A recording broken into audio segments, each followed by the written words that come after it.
I'm standing in solidarity with Shen QingQiu tonight in my prison stripes because I feel like we're both going to be in horny jail. This episode chapter set. It's Romania Black. We are on Scum Villain self-saving system, baby.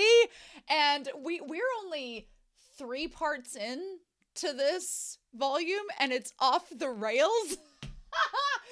I'm recording ahead. I'm reading ahead, as you all know. And I was sitting there going back to where you all are watching now, I'm sure, to where you all are as I'm recording this. And I was like, wow, that feels like a long time ago. Lots of things have happened between now and then. And it's so true. This series, it's just each week, I cannot predict what is going to happen. But when we left off last episode, we not only we played a game of Don't Wake Daddy. And we all failed miserably. John Longjun seemingly is disposed of temporarily. The Sun Moon Dew Mushroom's body is probably charred to bits thanks to the Hall of Fury. And Zhu Xilong is hanging out with him. And we also got to see Meng Mo again. It's great to see him. He gave our dear friend Shen QingQiu some exposition, as one should. And now Shen QingQiu knows a lot more stuff than he did before. So good. And also, he was contemplating giving Luo Binghe a hand job. So that's where we left off. I will admit, I went back and reread this little chapter set before from last week before starting this video, and I did feel really hardcore for Luo Binghe last week because not only did he show up, he's like, I know that Shen QingQiu probably doesn't like me, but I'm going to show up anyway and rescue him. And the first thing, of course, Shen QingQiu does, like an effing moron, is hide behind Zhu Xilong, even though he knows he shouldn't. And so that just made Luo Binghe feel even worse. Then Luo Binghe had to interact with his father and his cousin, who he doesn't know is his father and his cousin, who also are apathetic and don't really care that he exists. They're just trying to use him as a vessel. Sad days for Luo Binghe. And then not only that, he gets a shit kicked out of him by his dad, who he doesn't know is his dad. He then gets, pelted with acid rain where it's melting his skin. And then he coughs up blood and passes out and doesn't even get to experience the fact that he's shoved into a coffin with the love of his life pressed up against him. He doesn't even get to experience that. I definitely felt for Luo Binghe last week. And I was like, okay, Shen QingQiu, look, I don't believe in partners owing each other things necessarily, but you should probably be a little bit nicer. And at least communicate with him or try, right? Because here's the thing. I definitely am a Shen QingQiu stan. Him and I, we share a bond. We share a soul practically. He might have transmigrated into me at the start of this, who knows. But I do feel very sympathetic towards Shen QingQiu, and I understand him. I feel sympathetic towards Luo Binghe too, but it's like both sides are acting dumb. And it's like, okay, we've been through 2 volumes. We've seen how the non-communication, the fog of misunderstanding is a problem. This is volume 3 of 4. Let's fix that. Let's sit down now that you guys, hopefully they get a chance to escape. Let's fix that. And if they do escape, then they can talk about it, hopefully, and finally make some progress. The section's called Melting Ice. Live up to your name. So, yeah. And I don't know, Shen QingQiu is talking about using Jin Mo to get out of there, and Meng Mo's like, I guess. So we're going to talk about that here in just a second, though, because one of the comments I was like might actually tie to this. So, and I have quite a few comments, so this is going to be a long intro, but y'all probably realized that was going to happen. Realizing the last chapter set was literally Meet the Family, Don't Wake Daddy, the board game. That's literally what it was.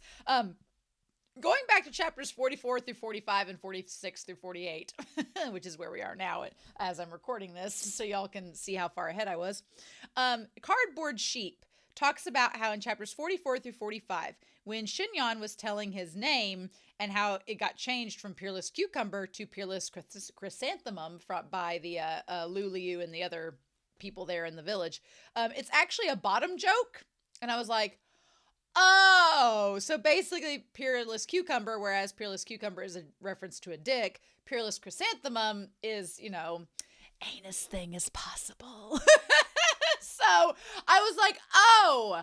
aha. So, and Shen QingQiu is so oblivious, I don't know if he gets the joke or the reference, but I'm like, oh my God. So I thought that was really funny. Also, apparently there is a fan theory that while, and this one makes so much sense, because while Shen QingQiu, I did think about this, over the course of volume 1 and into volume 2, Shen QingQiu, he was just having a great time. Like training up Luo Binghe. He was having a great time reading books and drinking tea and just sitting by doing nothing. And Luo Binghe was making him meals and running his errands for him. And he was just living high on the hog. Meanwhile, Shen QingQiu, he was like buried in paperwork and was trying to manage 12 peaks and was like, this is not fun. So I was like, I did wonder if maybe Shen QingQiu was a little bit resentful to Shen QingQiu because he had it so easy, whereas he didn't. But also I'm like, airplane shooting towards the sky, you created this monstrosity of a mess. Maybe you deserve it a little bit, you know? So I don't feel too bad for him, but it may explain kind of maybe why now when he sees Shen QingQiu and he's getting hit on by Luo Binghe and he's like, oh, isn't that just the worst for you? And I was like, oh! So he's really taking a lot of pleasure in watching Shen QingQiu suffer now. And it kind of makes sense why. So I thought that was really interesting. So he has no problem making fun of Shen QingQiu at this point because he's like, I had to suffer and now you do too. Dan Cat 327 points out about six balls. The fandom's love of six balls continues and I'm living for it.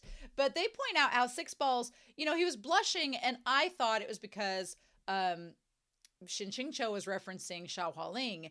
But Don Cat reminds and points out that it wasn't because of that, but, you know, he was blushing out of secondhand embarrassment because he was like, Shen QingQiu just described Luo Binghe with such tenderness and detail. He was like, oh crap, this guy really has it bad for this supposedly hot guy. And it's like, oh, that makes a lot of sense. I like that.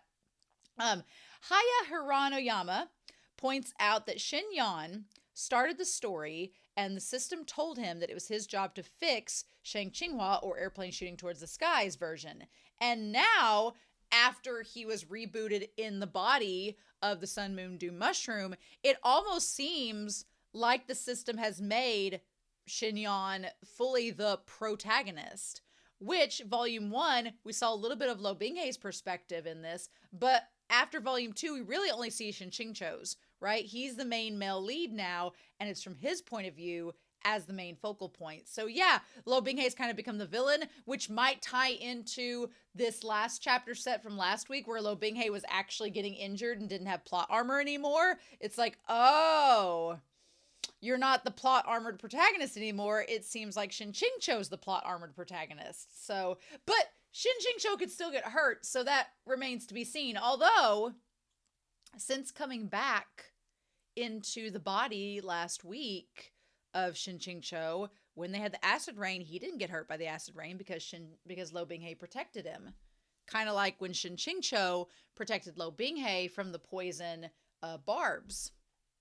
So maybe we'll have to see if maybe Shen QingQiu can control Jinmo. We'll have to wait and see. Anime Annie points out that Lu Liu and Shen QingQiu, they notice how history is quote unquote, in the comments it was referred to as whitewashing, but it could also be MXTX's commentary on how throughout history, men who are gay tend to be either demonized or just left out of history, even though they clearly existed. So I thought that was a really good point to bring up. And then Gabadoodle notes about Jinmo, that its abilities are like wormhole rifting. It slices through dimensions, it allows Luo Binghe to teleport, but also refers to this common concept in Zhansha called Demon of Your Heart, where there is emphasis on remaining untroubled and avoiding worldly matters, or you could damage your cultivation. So triggering it is for chi deviation. So they theorized how, by that logic, it could be that the way Jinmo killed its previous owners was by forcing them to go into a chi deviation, which it keeps trying to do with Luo Binghe, and circumstances keep snapping him out of it. So I thought that was really interesting.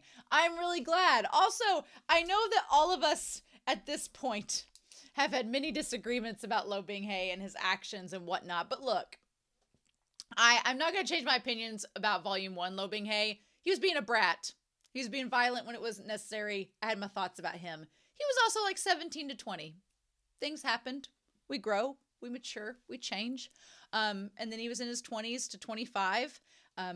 People grow, things change, things happen. Now Luo Binghe's in his late 20s, in his mid to late 20s. The age gap between him and Shen QingQiu is shrinking. So it's like, okay, this is the third time's a charm, y'all. Here's your one chance, fancy. Don't let me down. And I feel like that's not only for Luo Binghe, but also for Shen QingQiu too. Like you guys have gotten to this point. We're at the point where now it's possible that Luo Binghe doesn't have the plot armor anymore to save him, and Shen QingQiu doesn't have an extra life. So now you guys are on. You're in it to win it now. You need to talk, communicate, figure something out. And unfortunately, we have a long way to go in Volume 3 and an entire Volume 4 that seems even longer on that damn bookshelf. So I feel like this volume's longer than Volume 4 or Volume 2 for sure. And Volume 4 looks like it's the longest volume, which I'm not complaining about. I'm here for it. So, oh. It's like you guys need to have a heart-to-heart. Or at the moment, you just have a dick-to-dick. But now we need to move up a little bit. So we'll just see what happens to that. But I've talked for over 10 minutes. I'm just very, very excited about this story and to see what happens. So excited! And I hope you all are too. So, but we're not going to waste any more time. We are going to be looking at chapters 60 through 62 this evening and see what all we're going to get. I'm so excited. It's pages 76 through 109, so it's a big old chunk. And then we also have, it's the PDF version that I'm looking at is pages 57 through 83. So big old chunk here. But we're going to get started and see what we get. And let's go to chapter 60 here in 3, 2, 1, and let's go. Chapter 60. Right. In the end, as a Shizun, Shen QingQiu had absolutely no duty to help his disciple simmer down, even if he had started the fire in the first place. Shen QingQiu shoved Luo Binghe off of him, slapped a palm against his chest, and sent a few waves of spiritual energy into him. Though it was pitifully meager, he had no more to give, and whatever he could summon was the sum total. As for everything else, just ignore it, just ignore it! After getting out of the coffin, he pulled and tugged, dragging Luo Binghe toward the far east end, as Meng Mo had instructed. As his journey stretched on, the walls of the corridor began to dampen, and the floor beneath them grew slippery, covered in green moss. It became harder and harder to find steady footing, and Shen QingQiu slowed his pace so that he wouldn't slip. As he continued, the moss gave way to more vegetation. Wild grasses and thickets of flowers began to emerge too. The corridor gradually widened, and trees of varying heights rose from the ground. The floor was no longer only wet, but also snaked with twisted roots of old trees, causing Shen QingQiu to trip from time to time. Flying insects swooped past and bird calls echoed. The blue-black ceiling suddenly soared, and the white crystals embedded in it twinkled, looking like the veil of stars in the night sky. Though it gave the impression that they were in a forest, in truth, they hadn't left the holy mausoleum. They had just entered a special tomb within it. Every tomb in the holy mausoleum had been personally designed by some demon noble of a past generation while they were still alive. The result was that it was home to all sorts of wonders, numbering in the thousands. It was just like an apartment building. When folks moved in, everyone got the same basic suite, but everything else was the product of the residents renovating and decorating in accordance with their preferences. The mechanically skilled preferred their tricks and divination devices. Those familiar with demonic beasts raised monsters and tomb guardians, and those gifted in herbology cultivated poisonous flowers and rare grasses. Are we going to go back to the poison flower? Are we going to go back to anything like that? The owner of this tomb was clearly the last type. Oh my god. Though these plants appeared ordinary and common to the eye, Shen QingQiu definitely didn't want to touch them. He removed his outer robe and draped it over both his head and Luo Binghe's, tightened his arms around Luo Binghe's waist, and carefully walked onward. The grass rustled. A frosty beam of white light shot at them through the air, along with the sharp sound of something breaking. Oh my god. Shen QingQiu snapped the fingers of his left hand, and Zhuya shot from where it was sheathed at his waist, crossing blades to divert the sneak attack with a clang, but in the end, this neither reduced neither opponent's momentum even a bit. Before Shen QingQiu had finished dealing with this trouble, a second arc of white light arrived. This one went straight for Luo Binghe's throat. Zhuya had blocked the first sword, and Shen QingQiu couldn't summon it back. Nor could he throw Luo Binghe aside. If he touched those plants, it was all over. In a moment of desperation, Shen QingQiu twisted slightly, raised his arms, and caught the sword point with his bare hand. Oh my god! The blade tore open. Oh! It tore open his palm, but was caught solidly in his grasp and advanced not an inch further. His blood didn't drip down so much as it poured. Half of Shen QingQiu's clothes and the jade-green grass on the ground were instantly coated in a layer of crimson. Now he finally knew exactly how much it must have hurt for Luo Binghe when he had grabbed Shen QingQiu's blades with his bare hand in Jinlan City. Interesting. So we're gonna make Shen QingQiu kind of understand everything Luo Binghe's gone through since common sense wasn't reaching him. Blood-colored light dyed Shen QingQiu's eyes red. His head snapped up and his pupils contracted.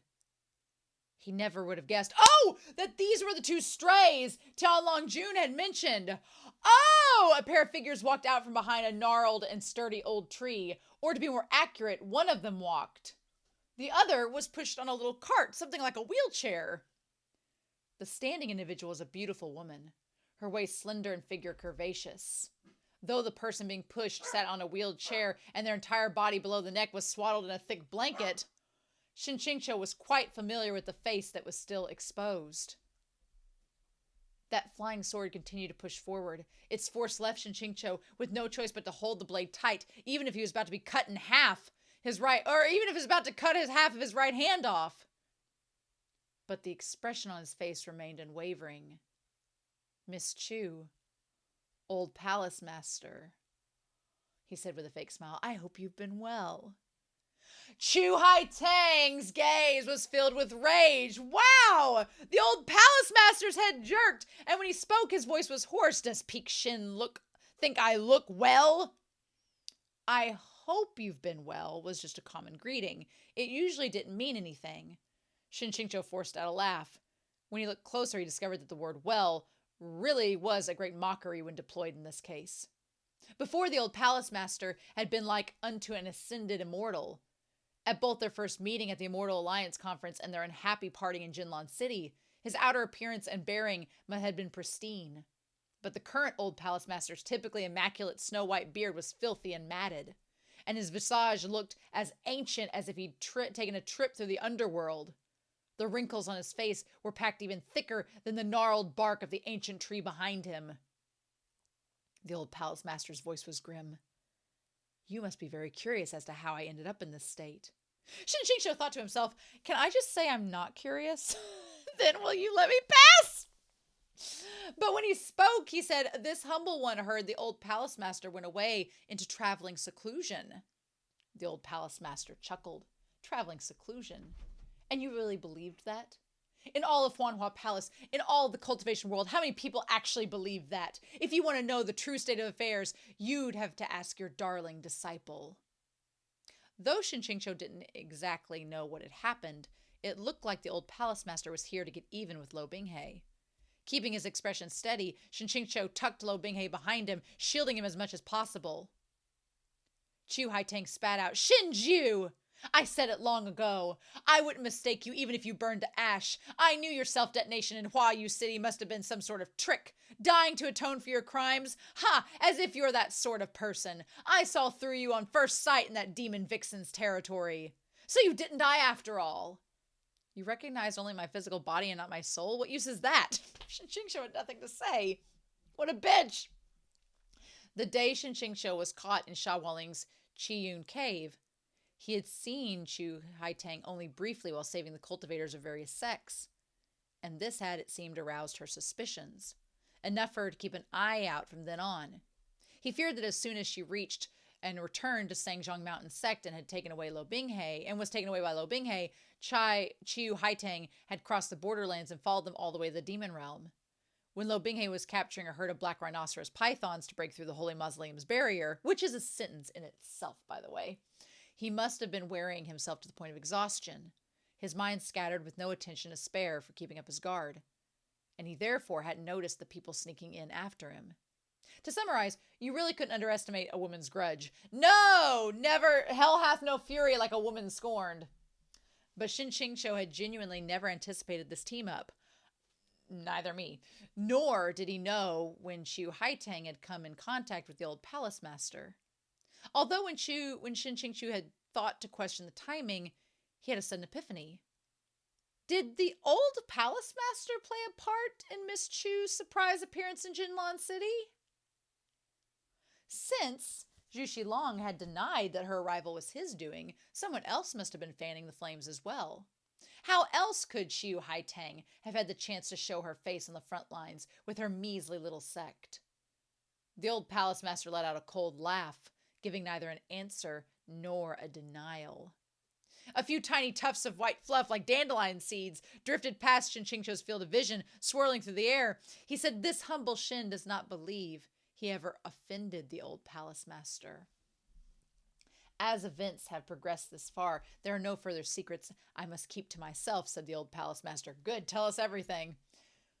His voice was faintly hoarse, as if a lump of phlegm blocked his throat. When Luo Binghe, I don't know if I can do the Luo, I don't want to make my throat scratchy, had joined my Huanhua palace. I took care to mentor him and intended to endorse him, but he refused to take me as his master, nor would he marry my daughter.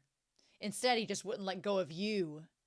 Of course, I had to go thoroughly investigate Peak Lord Shen to see what sort of extraordinary person you were, but I never expected that instead I would unearth your numerous old affairs.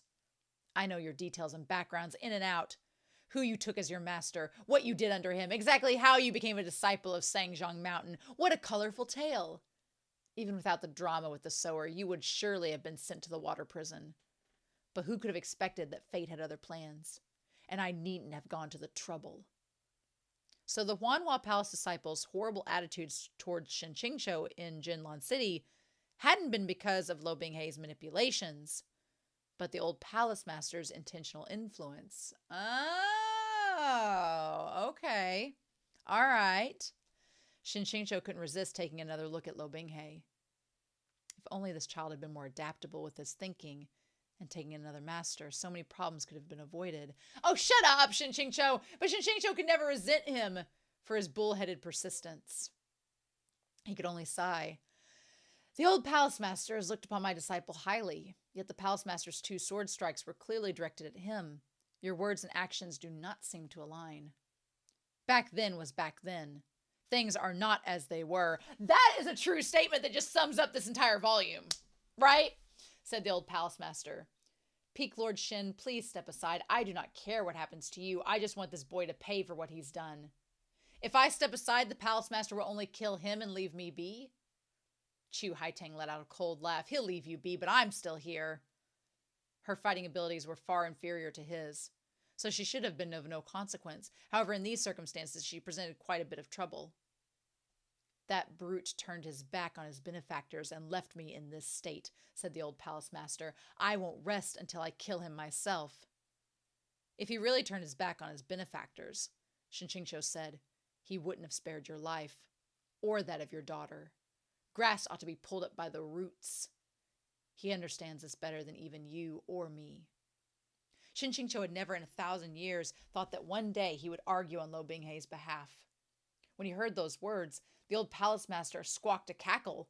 Qiu Haitang tore the blanket from his body for a few seconds. Shen QingQiu stopped breathing. Below the blanket, only a uniformly rectangular torso remained. All 4 limbs were gone. The old palace master had been carved into a human stick. Oh! The master of a sect was now nestled in a broken-down little cart, filthy and barely human, left with only a head that could turn on its neck. The downfall of the original Shen QingQiu had been transferred to the old palace master. Now this was worth holding a grudge over. It wasn't something that could be solved with a few words of persuasion, some chicken soup for the soul, or an appeal to the Buddhist compassion. The old palace master let out a cold laugh. It was all your darling disciple's doing, you see. I wish he had pulled up the grass by its roots. Shen QingQiu fully agreed. Why hadn't he pulled up this grass by its roots? Of these two strays, one wanted to kill Luo Binghe, and one wanted to kill Shen QingQiu. Chu Haitang's cultivation was insufficiently powerful, so she needed someone's assistance. The old palace master was much stronger than her, but he was down on his luck. A starved camel was still larger than a horse, and the old man had once been a leader of a sect. Even though he'd lost his limbs and was able to move freely, his spiritual energy hadn't weakened. This is what they might have meant with the saying, men and women complete and complement each other, or the blind carrying the lame. Shen QingQiu snapped the sword blade with his bare hands and tossed it into the nearby bush.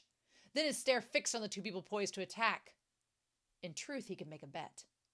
Even if Luo Binghe's OP abilities were useless against a character like Tianlong Jun, whose data wasn't pulled from the original work, the old palace master was a character grounded within the bounds of the original story. The protagonist's plot armor probably had yet to lose its effect against him.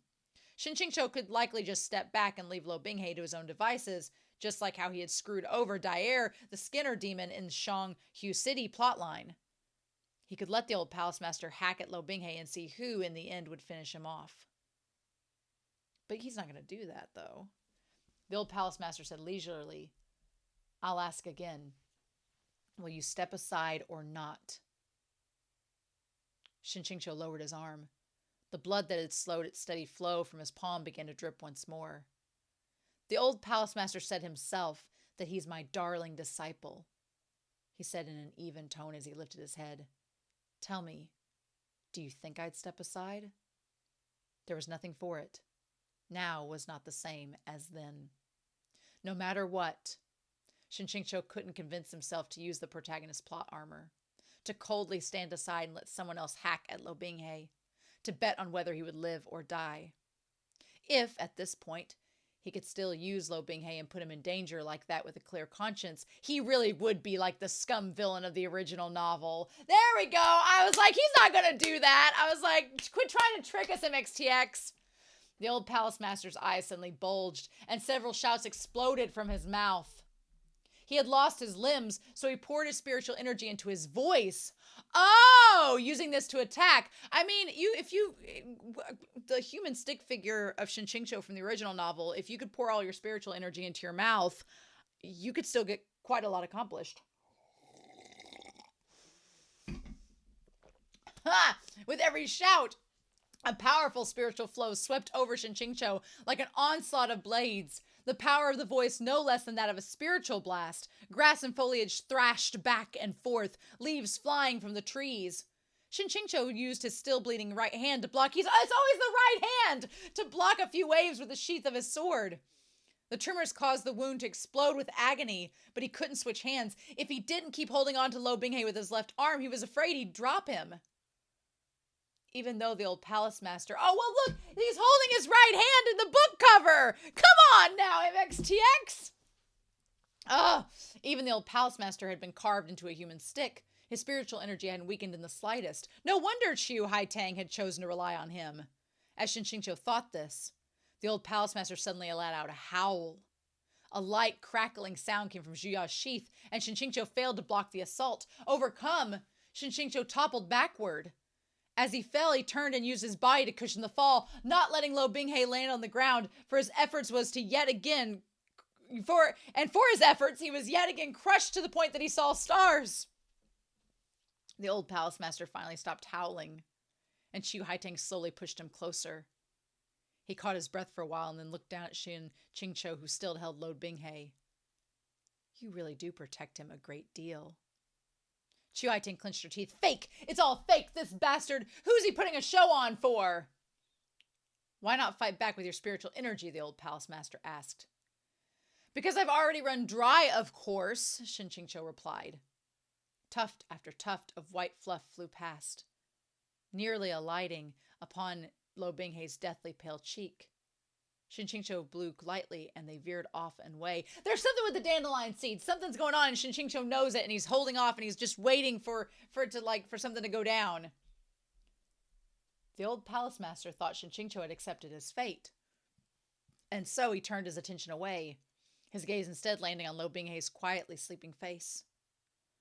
The hollering fury suddenly dropped clean away from the old palace master's expression. the hollering fury replaced with a kind of enraptured look. Shen QingQiu held his tongue. Something was very off about that gaze. The old palace master looked on for a while, bewitched, and then sighed. They almost look alike when his eyes are closed, or when his expression is cold. The old palace master's stare was palpable as it crawled up and down on Luo Binghe's face. If he still had hands, they definitely would have reached out to touch him by now. Shen QingQiu's stomach turned and his arms moved unconsciously to pull Luo Binghe's head further into his embrace. Oh! Now Luo Binghe was resting intimately against his body, and even his head leaned upon Shen QingQiu's chest. Shen QingQiu said severely, "Take a good look. This is not Su Shiyan. Oh! The name woke the old palace master from his daze. Why wouldn't you listen to my orders, he spat. Why wouldn't you just listen to me? Was I not good to you? Didn't you want Wanhua Palace? Didn't you want my seat? I knew you wanted it ever since you were young. If you just listened to me, what wouldn't I have passed down to you? But one after the next, both of you ingrates spat upon everything I gave you. You spat upon everything I gave you." He snarled curses and raged. "Oh my God, so that's the thing." "Oh," he snarled curses and raged, pouring every poisonous word in his vocabulary onto Tian Longjun and Shen QingQiu, and then roared about ingrate several dozen times in a row before his expression abruptly made a 180, becoming gentle. He said in a parental tone, "Oh, Xiyan, come here. Shizune has something for you. Drink up." 'Cause she was from that palace. Oh my God. Oh, wow. Wow. Ugh. The old palace master had sunk into a trance, and saliva dripped from the corner of his lip as Chu Haitang stepped back slightly, disgust evident on her face. Epiphany sparked through Shen QingQiu, and his stomach turned even more intensely. No wonder the old palace master had been always so good to Luo Binghe, to almost an unsettling extent. No wonder that Su Shiyan, despite being his most beloved disciple, had held absolutely no attachment to Wanhua Palace, and had readily betrayed her sect to run off with a demon youth without ever looking back. This love must not have been much different from molestation, and the old palace master's favorable interest in Luo Binghe was definitely founded in the shade of a former beloved disciple that the sect leader had seen in him. He had extended his perverse possessiveness of Su Jiyan to Luo Binghe, deluding himself into thinking he could groom Luo Binghe into an obedient, darling child. But looking at him in this crazed state, Shen QingQiu feared it wouldn't be anything so simple as making Luo Binghe his successor. Nor would obedient be relegated to the literal meaning of the word.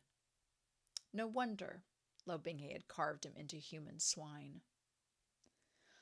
Shen QingQiu covered the back of Luo Binghe's head with one hand and pressed Luo Binghe's face into his own chest so the old palace master couldn't keep fantasizing at him. This really was more than he could bear. "Have you had enough?" As soon as that visage was hidden from his sight, the old palace master's face immediately collapsed, twitching as if his muscles were seizing, his gaze overflowing with hatred and resentment, and he snapped open his mouth. "Oh my God! What is this, wicked? Oh my God! What? Man, chapter 61, but no sound came from his throat. His eyes bulged, and his entire body seemed to have frozen into a statue carved from stone. Shen QingQiu held his breath for a short moment. Gurgles came up from the old palace master's throats, and the bloodshot veins crawled up the whites of his eyes, but he couldn't move an inch.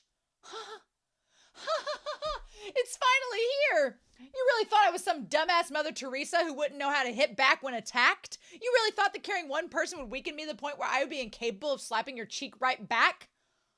Bitch!" Chu Haitang was shocked. "What's happening?" She made to draw her sword, but Shen QingQiu cut in. "Miss Chu, I'll offer you a word of advice. Do not draw your sword, and do not rashly use your spiritual energy if you don't want to share his fate." Doubtful, Chu Haitang circled around the old palace master's front and then let out a shrill scream. Fleshy green protrusions had sprouted between the dense wrinkles on the old palace master's aged face. He seemed to be in such intense pain that not only could he not move, he couldn't even speak. Qiu Haiteng's voice trembled. Shenju, what have you done? Nothing at all, said Shen QingQiu. Don't forget, this is someone else's tomb. Did you think the demons would have failed to install protections? The tufts of white fluff floating in the air like dandelion seeds scattered in the wind were actually a type of demonic plant called ties that bind. This plant sowed its seeds in the body of living beings, and they were especially attracted to people who gave off energy. Recklessly deploying one's spiritual or demonic energy attracted the seeds to oneself, and that's why Shen QingQiu had to stuck to physical combat as much as possible and avoided using his spiritual energy. When ties that bind seeds entered one's flesh, oh my God, they didn't hurt, only faintly itched. But once they sprouted from the flesh that was their soil and burst forth through the skin, every inch of rent flesh from which they grew erupted in violent agony. Furthermore, the more you use spiritual energy, the faster they grew. If you went as far as to use a spiritual blast, they would sprout like mad, budding in an instant. Oh my God, that MXTX, what are you getting into some terrifying shit here? Holy cow. Oh, this whole time the old palace master had been attacking with his roars. His spiritual flow had been gathered in his head and throat, and now his face teemed with plump sprouts. The inside of his mouth and throat were certainly also stuffed full of the things. The sprouts' short stalks were covered with thin fuzz and blood vessels, but the roots continued to stretch down beneath the skin, extending until they intertwined with his nerves. Oh my God, what in the fudge? This is some body horror. Shen QingQiu clicked his tongue. Old palace master, you must not keep yelling and screaming. If the ties that bind proliferate and grow into your brain, there really will be no growing back. This scene was both disgusting and horrifying. Qiu Haiteng covered her mouth and trembled until she could bear it no longer. Her eyes rolled back into her head and she fainted on the spot. One couldn't move an inch and one was unconscious. TPK! Shen QingQiu let out a sigh of relief. Holding Luo Binghe, he struggled to his feet. Muscles tensed. The old palace master slurred out, "Don't celebrate too early. You're no better." Merely saying those few words made his face twist in pain, the sprouts all over his face trembling along with the movement. Shen QingQiu gave him a "ah" in response. A deep, uncontrollable pain crawled up from his right arm to his shoulder. When Shen QingQiu blocked those two sword strikes, he had been forced to use spiritual energy, and now he was finally sprouting as well. But that was fine. Luo Binghe was safe at last.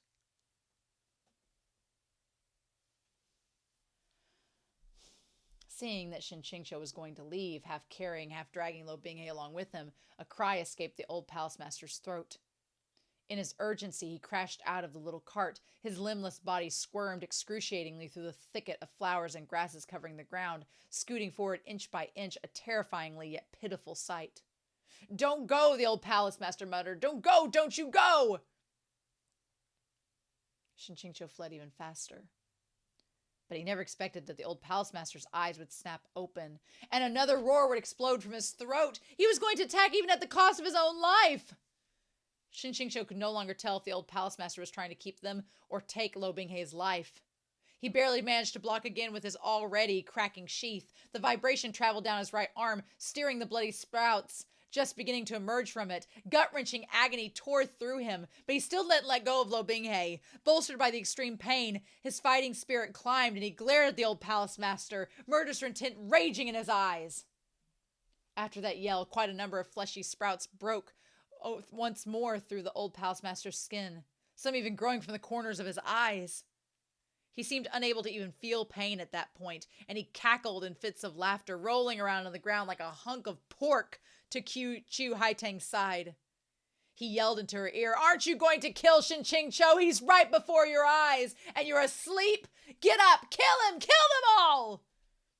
At this yell, Qiu Haiteng gradually drifted awake to an old face, gnarled like a dried orange peel inches from her own, one that was furthermore covered in strange growths, pocked densely with bloody holes, that was scarred and was scared out of her wits on the spot. She screamed and screamed, drawing her sword and flailing at the empty air. Afraid she would rashly call her spiritual energy and draw the ties that bind seeds to her as well, Shen QingQiu called out, "Calm down!" "Quick, quick," the old palace master squawked. "Weren't you always begging for my help? They can't hold on much longer. Do it now!" Only when Qiu Haitang had Shen QingQiu in her field of vision did she come back to her senses just slightly. Her hands shook and her eyes were blank. To tell the truth, Shen QingQiu didn't really hold a grudge against Qiu Haitang. She was a victim of the original flavor, after all.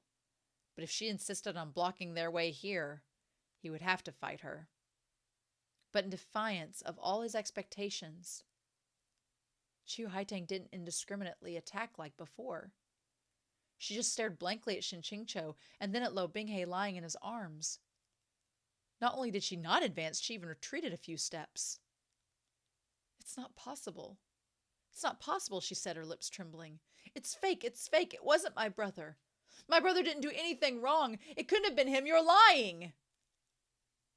"What is this?" "I didn't know," she sobbed and screamed. "I didn't know it was like this. I didn't do anything at all, so why do I have to suffer for so many years?" Shen QingQiu was shocked. Qiu Haitang had been unconscious for only a brief moment. Why was she practically a different person upon waking? Or perhaps it was more likely she'd seen something she couldn't accept and had been terrified into insanity. Shen QingQiu knew something was up and he said sternly, "Well, don't thrash about. What are you waiting for?" the old palace master yelled. Qiu Haitang lost her mind and screamed at Shen QingQiu, huddling with her arms over her head. "Well, what exactly did you think of me? Did you hate me, pity me? Do you want me to suffer a fate worse than death? Why didn't you kill me? Why didn't you kill me?"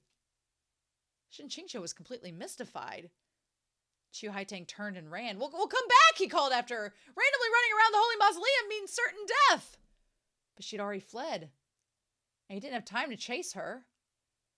Shen QingQiu experienced a strange sense of dejection, or perhaps loss. He didn't know exactly how he felt about this.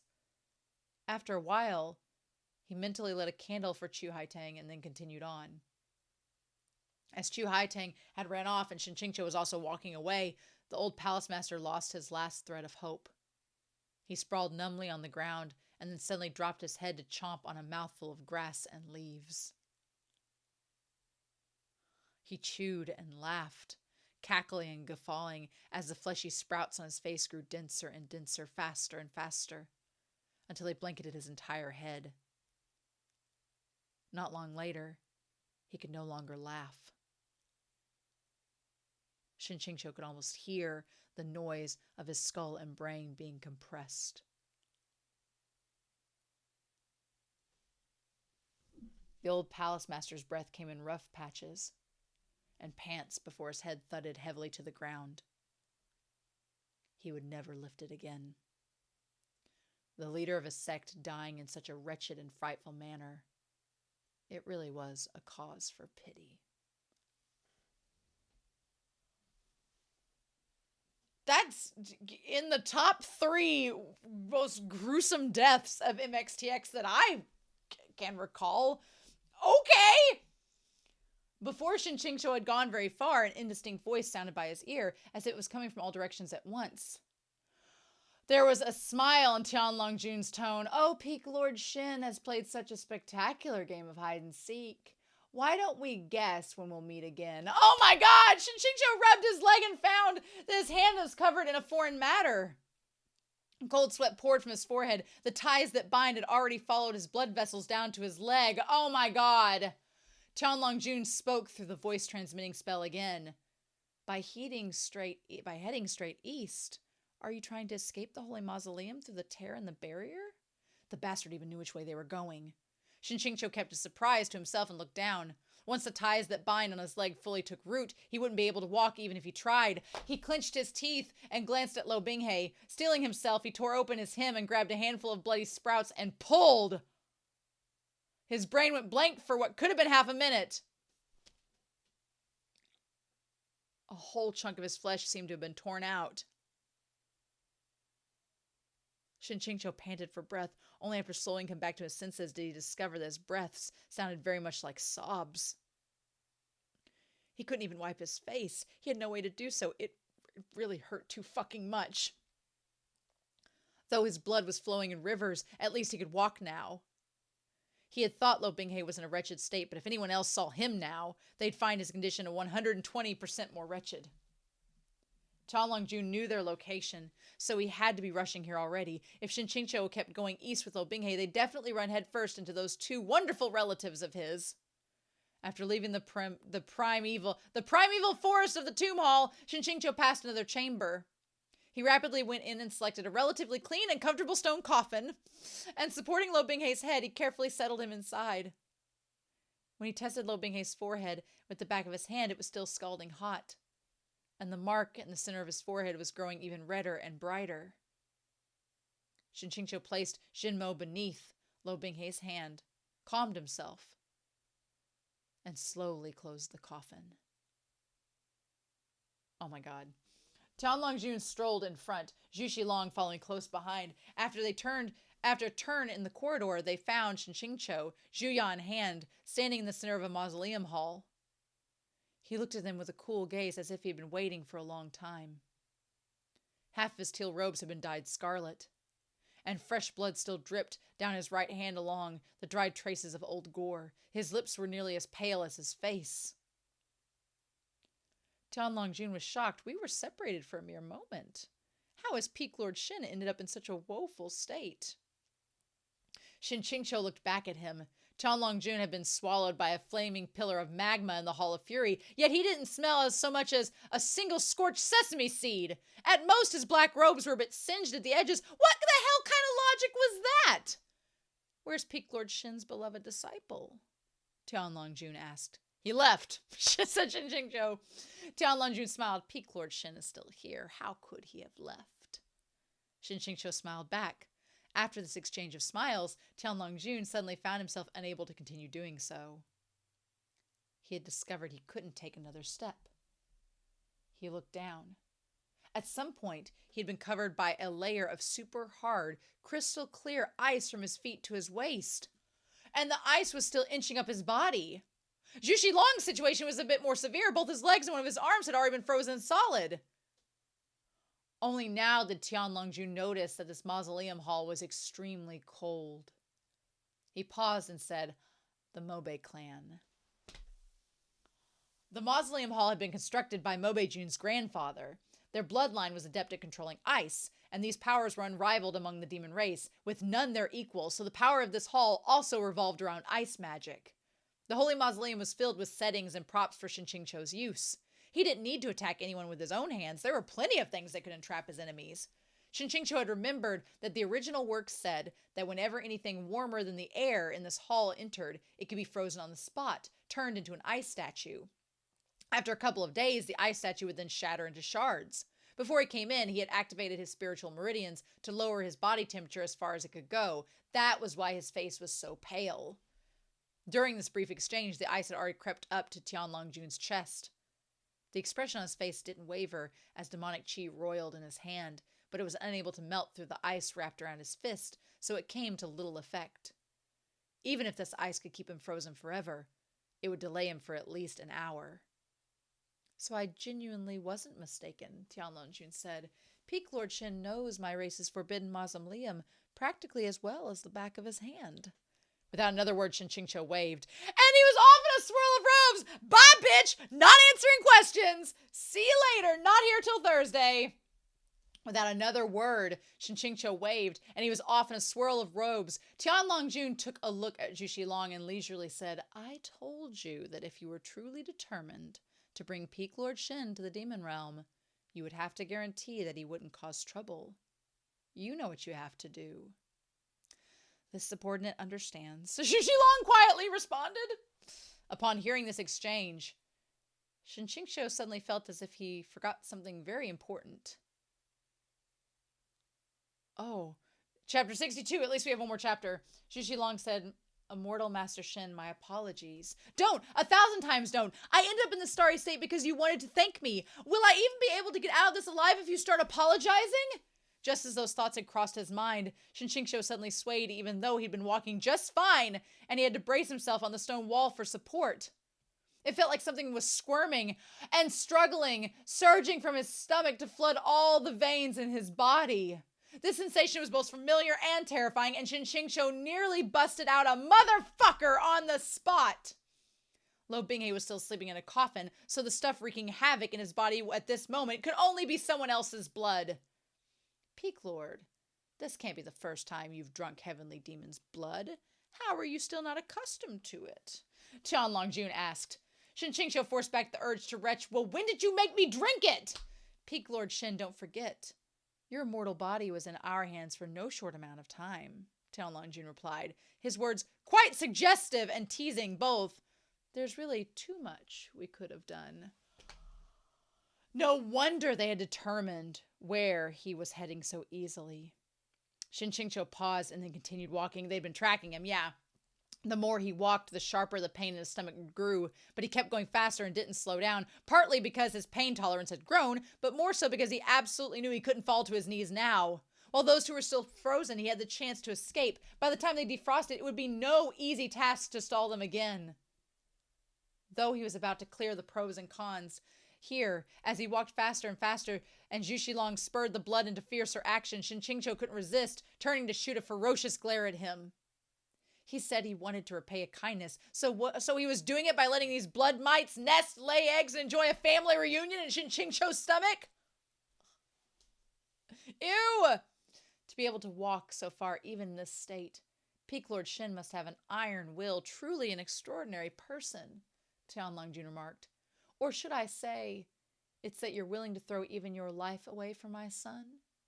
Suddenly Zhu Xilong said, My lord, this subordinate can't suppress it anymore. Before he had finished speaking, Shen QingQiu felt the pain suddenly dissolve, and his entire body went light. He immediately broke into a run. But as he actually started running, Tian Longjun was quite surprised. Well, can't your blood suppress him?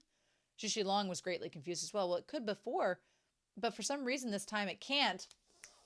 I bet he woke up. I bet Luo Binghe woke up.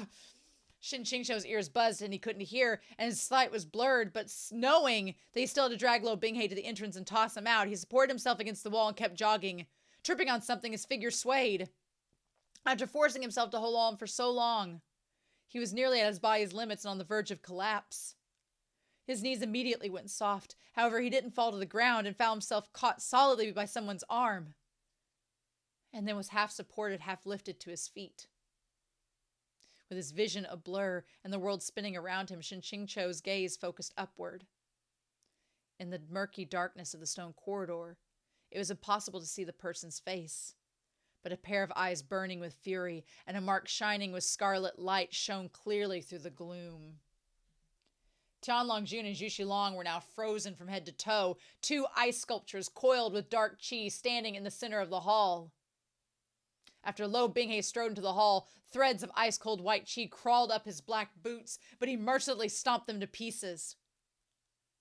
He slammed a palm into each of the ice sculptures, and cracks snaked along the surface of the solid ice. It's no use, Shen QingQiu said, half leaning against the stone wall. Crystallized ice isn't so easy to break after it's formed, and attacking it like that can't harm the one inside. You might as well take advantage of this opportunity to escape the holy mausoleum while they're sealed. Luo Binghe whipped around and walked towards Shen QingQiu again. When he first saw Luo Binghe, Shen QingQiu had been both surprised and happy. He had planned to go back to the coffin and fetch him, not expecting that he'd wake up himself. He was just about to ask how Luo Binghe was feeling when he realized that Luo Binghe seemed to be furious. Didn't I tell you not to associate with them? Luo Binghe snapped. He spoke nearly in a roar.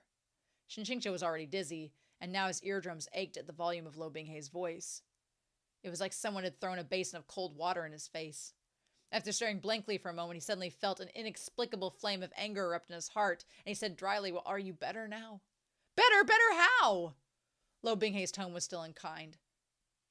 If he was that full of vitality, he was probably fine. That being the case, Shen QingQiu managed to repay Luo Binghe at least a little bit. He nodded, That's good. And then he turned, picked a random direction, and walked off. Actually, he didn't know where he ought to go. If he wanted to leave the Holy Mausoleum, Jinmo and Luo Binghe were both indispensable. Without either, he could only blindly wander around inside. But he'd staked his damn life to drag Luo Binghe all this way, and he'd just been yelled at for his troubles. Staying there to sulk would be pointless too. Before he'd gotten very far, a last breath candle on the side of the corridor blazed with light, and the dim candlelight illuminated one side of his face. Luo Binghe suddenly reached out and caught his arm. "Are you crying?" Shen QingQiu froze. We're going to talk about this. Was he crying? Was he crying? Not possible. Shen QingQiu wiped at his cheek with his left hand. This perfectly uninjured hand had kept a firm hold on Luo Binghe the whole time. Only now it was free to do other things. As soon as he touched his face, he realized that at some point, tears had indeed streamed down his cheeks. Shen QingQiu was abruptly aware that these were the tears of pain he had cried while pulling the ties that bind from his legs. How unsightly. I don't think it was just from the ties that bind, but we'll talk about that later. Luo Binghe's anger disappeared from his voice without a trace. "So earlier, when I heard the faint sounds of Shizun crying, that was real?" he asked, tone urgent. "What crying?" Shen QingQiu snapped, lashing out in somewhat embarrassment. I don't know anything about that." He tried to walk right off again, but Luo Binghe hurriedly embraced him from behind, and just so managed to grab Shen QingQiu's right arm where the ties that bind had taken root. Shen QingQiu managed not to shriek, but he still let out a stifled groan. Luo Binghe immediately let go and led him over by the left hand to inspect him under the candlelight. The more Luo Binghe looked, the more shocked he became. Practically no place on Shen QingQiu's body was safe to look at. He was nothing but a heap of wounds and blood, truly a spectacle too horrible to behold. Luo Binghe remembered that before he lost consciousness, Shen QingQiu was still clearly in perfect condition. His voice trembled. "This was all for me?" Shen QingQiu was going to spit blood. If not for Luo Binghe, then who? He couldn't say that sort of thing. He always felt awkward making a big deal about what he'd done for someone else or showing off his scars. And he only managed to wrench out 4 words. "Your hand, let go." Luo Binghe changed its expression in the blink of an eye and softened. "I won't. Shizun, don't be angry. I was wrong." He said that so many times. Shen QingQiu waved him aside. "Oh, hurry up and go, go, go. The blind corpses are surrounding us already. Why are we still standing here blocking the road?" Having been waved off, Luo Binghe latched onto him again like a sticky cowhide candy. Impossible to pry off. "Shizun, why don't you hit me? You can beat me up to vent your anger." "Help, there's a masochist over here. Someone come lock him up. But you don't beat people up to vent your anger. That's not how this goes." Shen QingQiu flew down the corridor, and Luo Binghe stuck to him the whole way. He was most familiar with Luo Binghe's act by now. Luo Binghe knew very well that he responded to sweetness rather than to threats. After a long while of being pestered and worn down, Shen QingQiu said helplessly, "You're always like this. Crying and admitting your wrongs, but you never change. What's the point?" At this point, Luo Binghe was close to sobbing. "Oh, I'll change all right, Shizun. Shizun, don't abandon me." The sight of him acting like a good-for-nothing was such that if Shen QingQiu hadn't still been concerned about the bumps he had left on the back of Luo Binghe's skull, he would have been filled with the urge to give him a few smacks on his head. There was nothing wrong with his teaching methods, was there? How had he raised such a crybaby? Why would everyone say, if they knew the devil incarnate Luo Binghe liked to hang around onto Shizun's sleeves and wail when no one else was around? Well, who'd fucking believe it? Not even Ning Ying Ying cried this much. Shen QingQiu couldn't take it anymore. "Who's abandoning you? Huh?" After I lost consciousness, I still retained a shred of awareness. "I was fighting with all my might to wake up," said Luo Binghe. "But once I finally managed to wake up, I found myself lying in a coffin. And Shizun had run off to who knew where. I snapped. I thought I'd been abandoned, and I thought Shizun would rather run off with those two than pay attention to me." Waking up to find yourself all alone, abandoned in a coffin. That certainly wouldn't feel very good. Shen QingQiu guiltily coughed. "Well, just now I didn't do that on purpose," Luo Binghe continued. "I don't even know why I did it. I didn't want to. I didn't want to say those things, but I can never control myself in front of Shizun. I know I'm being embarrassing and unsightly, but knowing that Shizun didn't abandon me, that he was protecting me all along, that I wasn't dreaming, I'm so happy." Exactly which of us is being embarrassing and unsightly here? 2 grown men, entangled in a heap, wiping tears and snot. We're both embarrassing and unsightly, okay? but perhaps because he was too happy. Luo Binghe was now unable to utter any of his flowery vocabulary. He just kept repeating the words happy and glad over and over in those simple terms. Shen QingQiu's face twitched. Rubbing his temples, he let out a deep sigh. Whatever. It wasn't like this was the first time. Even Meng Mo had said that this kid was just acting like this, acting all badass, dark, and demon lord to your face, but who knew if he was wringing his handkerchief and crying behind your back? What use was it to hold that against him? Getting back to the point, Shen QingQiu himself had been ridiculous too, getting upset over a small misunderstanding. He was no better than his unfortunate lunatic child. How unlike a proper elder. He finally caught his breath for a moment. Are you really all right now? Luo Binghe immediately nodded. I'm all right. He had such a high fever, and now he was perfectly fine. Shen QingQiu was quite skeptical and pressed a hand to Luo Binghe's forehead, but he found it cool and smooth. He tried to take his hand away, but Luo Binghe covered it with his own, refusing to let him move, his eyes shining brightly below their folded palms.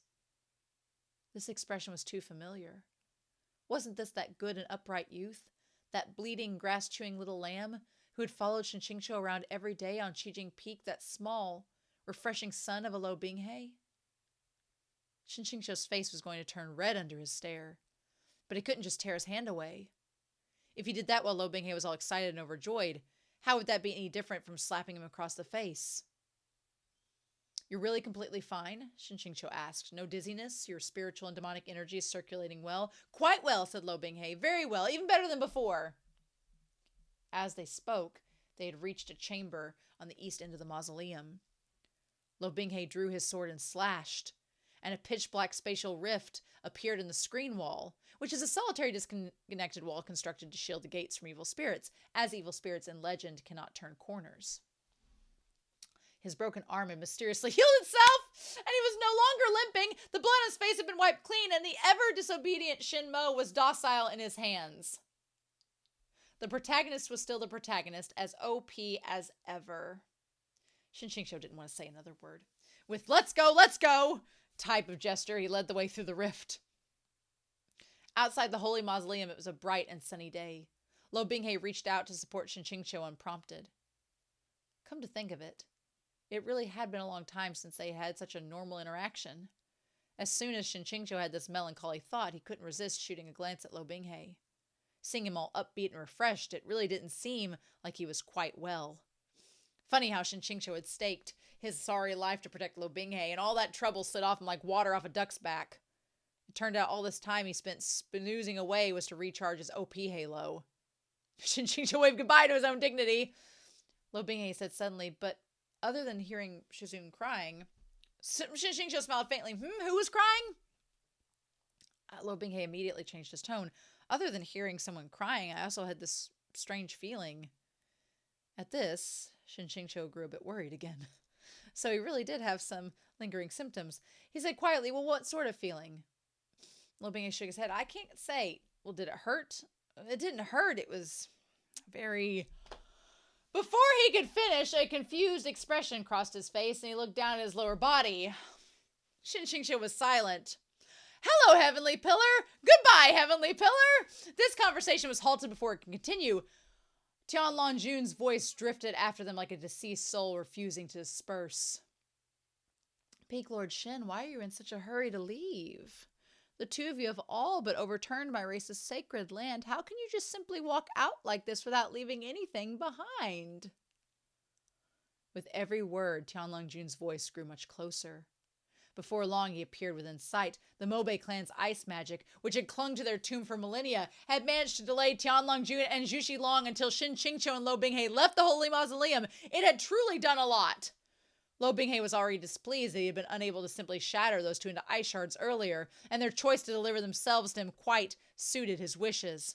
His knuckles cracking, he glared at Zhu Xilong, his voice taking on a dangerous tone. Will you dare defy Shizun, your blood? My Shizun, your blood? As soon as Zhu Xilong saw Shen QingQiu, an abashed expression crossed his face. Tianlong Jun looked at Luo Binghe and then sighed. You can't say those words with that sort of expression. Didn't you also feed Peak Lord Shen your blood? Or does the other set of blood mites in Peak Lord Shen's body belong to someone else? Upon hearing this, Luo Binghe froze. and his fists clenched tight. As soon as Shen QingQiu began lifting the hand holding Zhuya, Luo Binghe immediately said quietly, Shizun does not need to fight. I am enough on my own. And they were off! 3 pillars of dark qi soared, churning into the sky like storm winds. Watching the battle as a spectator, Shen QingQiu was even more deeply appreciative of how demons and humans were inarguably 2 different races. The difference in destructive potential was really too profound. And it looked like Luo Binghe had indeed been just recharging and upgrading his OP halo. A mere couple hours prior, he had been viciously beat up, powerless to fight back, but now it looked like the protagonist's halo was still solidly affixed upon Luo Binghe's head after all. As Shen QingQiu watched, he noticed a scarlet bone eagle circling through the air, lowering its wings, looking for an opportunity to rush into the fray. As Luo Binghe fought on 1-on-2, it seemed he hadn't noticed this bone eagle that obviously harbored nefarious intentions. But Shen QingQiu could see everything clearly. Just as he was about to call out a warning, that bone eagle swooped and dove at the top of Luo Binghe's head. A sneak attack! Shen QingQiu held Zhuya in a reverse grip and took careful aim, and flung it at its target. The snow-white blade flew like an arrow, running the bone eagle through like a bolt of lightning. But before Shen QingQiu could breathe a sigh of relief, he saw the bone eagle's body didn't fall, but scattered into thousands upon thousands of droplets, which surged towards him. Tianlongjun suddenly drew back and hopped away from the battle with a laugh. As the blood droplets scattered through the air, a stricken expression flashed across Luo Binghe's face. Shen QingQiu immediately realized that Tianlongjun had solidified his own blood to create the bone eagle.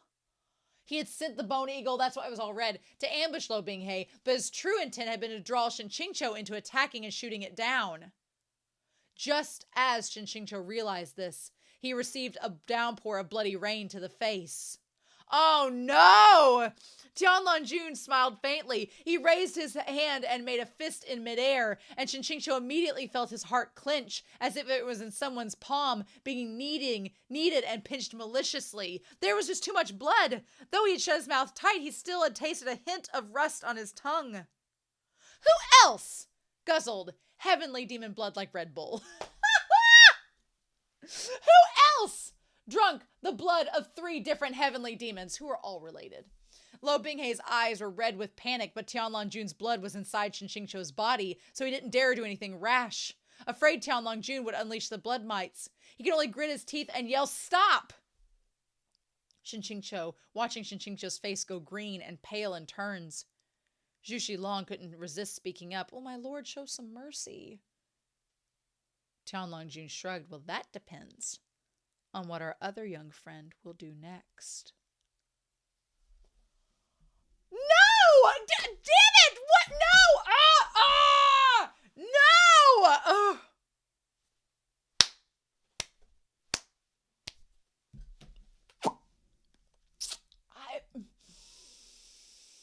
MXTX! No. This chapter set was messy, and horrifying. What the fudge? That was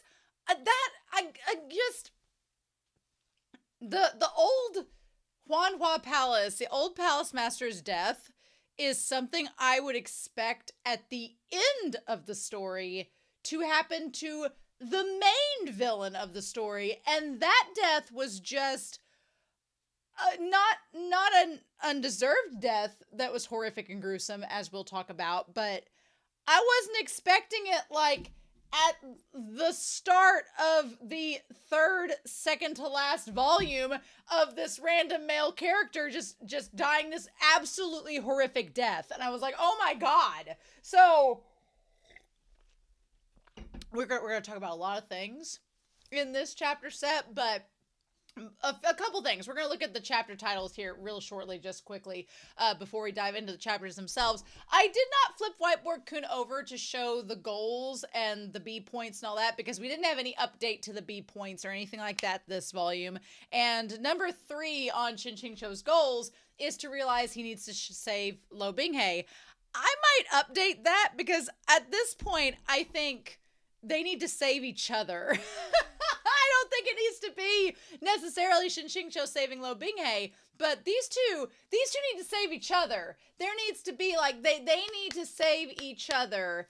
And it's like, oh my God, MXTX is going to torture us through this portion of the story, right? Because we're finally starting to make headway, but there's still a fog of misunderstanding, and there's still some confusion between the two of them, and they're starting to figure it out, and we'll talk about it and kind of go from there. But let's dive in and see what the chapter titles were for these 3 chapters. I'm so mad that we ended where we ended. I was like, dang it!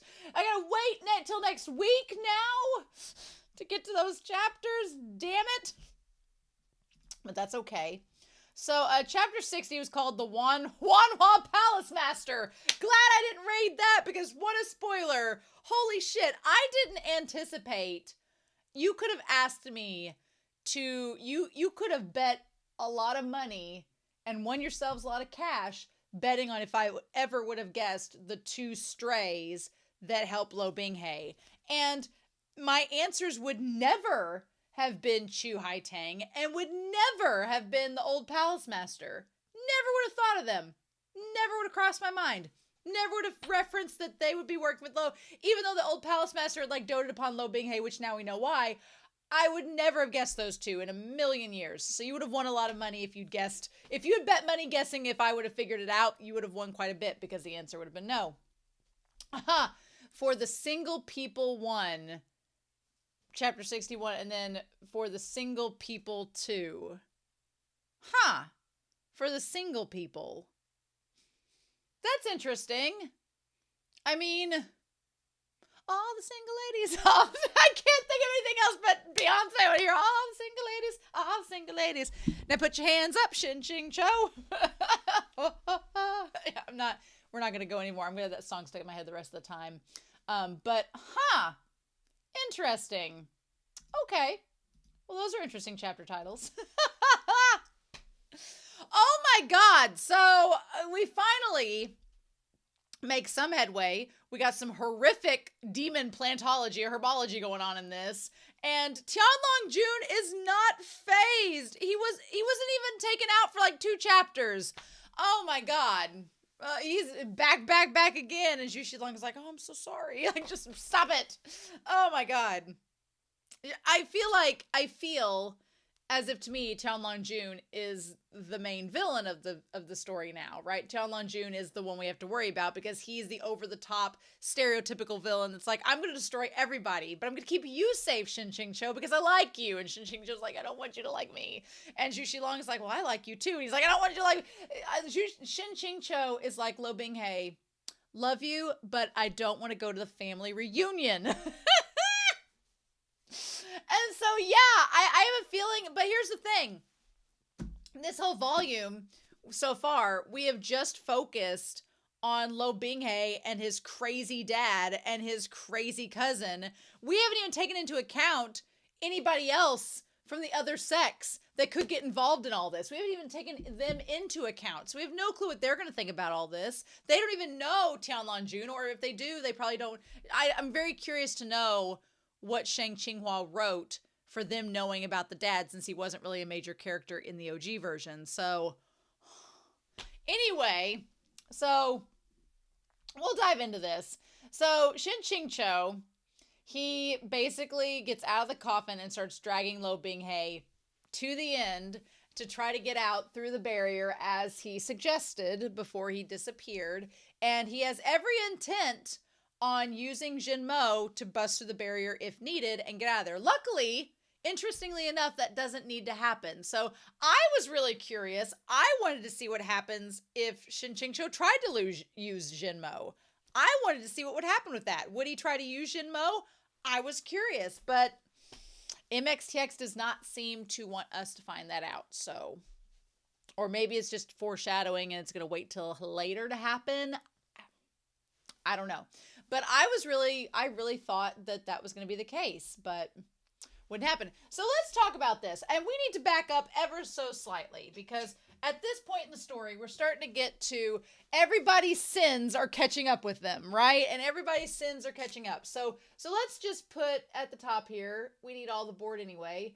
We have Shen QingQiu and we have Luo Binghe. are two could-be lovers if they weren't both idiots. So, in this respect, Shen QingQiu has admired, and I would argue he has secretly liked Luo Binghe from the time he's read the novel, right? And he was always pissed because Luo Binghe was with all these women that weren't good enough for him, and Shen QingQiu didn't like what happened to the character of, or Shen Yan didn't like what happened to the character of Shen QingQiu, and didn't like Shen QingQiu's character to begin with. Meanwhile, it's always been the same with Luo Binghe, that he's admired, and secretly, or not so secretly to everyone else, liked Shen QingQiu. So these two characters, if they would just talk to one another, admit that they're gay, run off together, and have all the sex, we'd probably be fine. But we can't have nice things because MXTX is like, I gotta write a story, guys. So in this case, Shen QingQiu is in a state of denial, a grand state of denial about his sexuality, and also at one point believed that Luo Binghe was trying to trick and kill him. That he was convinced that Luo Binghe was trying to trick and kill him, right? And then meanwhile, after the abyss, Luo Binghe has been confused on why Shen QingQiu led him on and abandoned him. Abandoned or ran away from him.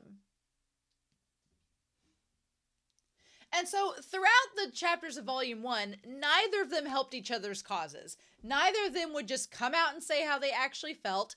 Neither of them would give away their motivations. Neither of them would communicate properly. So there was this big, let me put this in things, this fog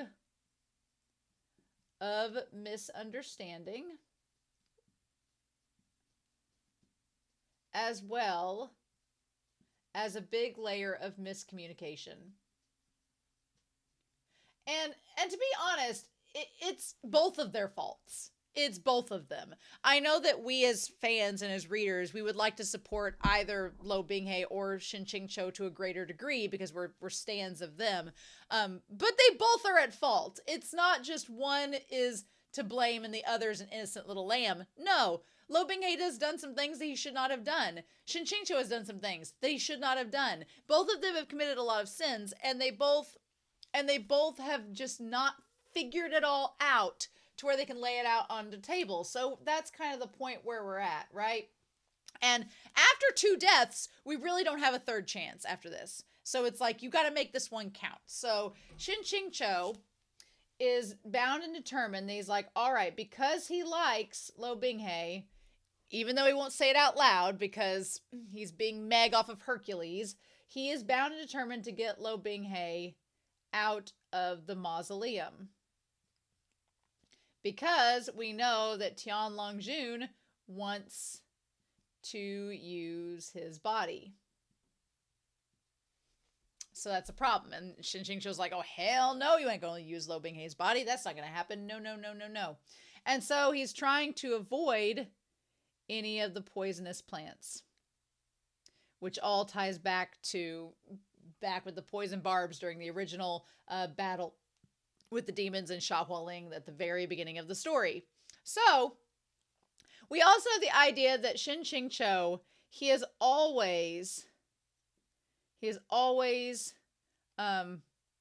felt an urge to protect Luo Binghe, right? Ever since that very first time that he was getting bullied by Ming Fong, and he shot the leaves at him, and that's when he got the jade pendant, which he still has on his person, as well as the immortal binding cable. Ever since then, he's always been doing it. I do like there is a difference they point out, and that is towards the end of this chapter set, where it's like at the beginning of the story, Shen QingQiu was like, well, he's OP, so I could let the Skinner demon like go after him, and then he'll end up saving himself, and it'll be fine. But here he has grown to the point where he's like, no, I like him. I want to protect him. I'm not just going to do that. And it's almost like MXTX tries to fake us out, being like, is Luo Binghe going to get abandoned by Shen QingQiu? Is he going to leave him to die? Is he going to let the old palace master have his way? And it's like, no, He's not going to do that because he likes Shen QingQiu. He likes Luo Binghe. He's just an idiot and won't admit it, right? So they go into this special tomb. And here's the thing. One thing we have to remember as the readers, which I often forget myself, and I did forget until we saw, like the moment we saw the little dandelion pods and Shen QingQiu looked at him, I was like, oh, okay. The first time we saw it.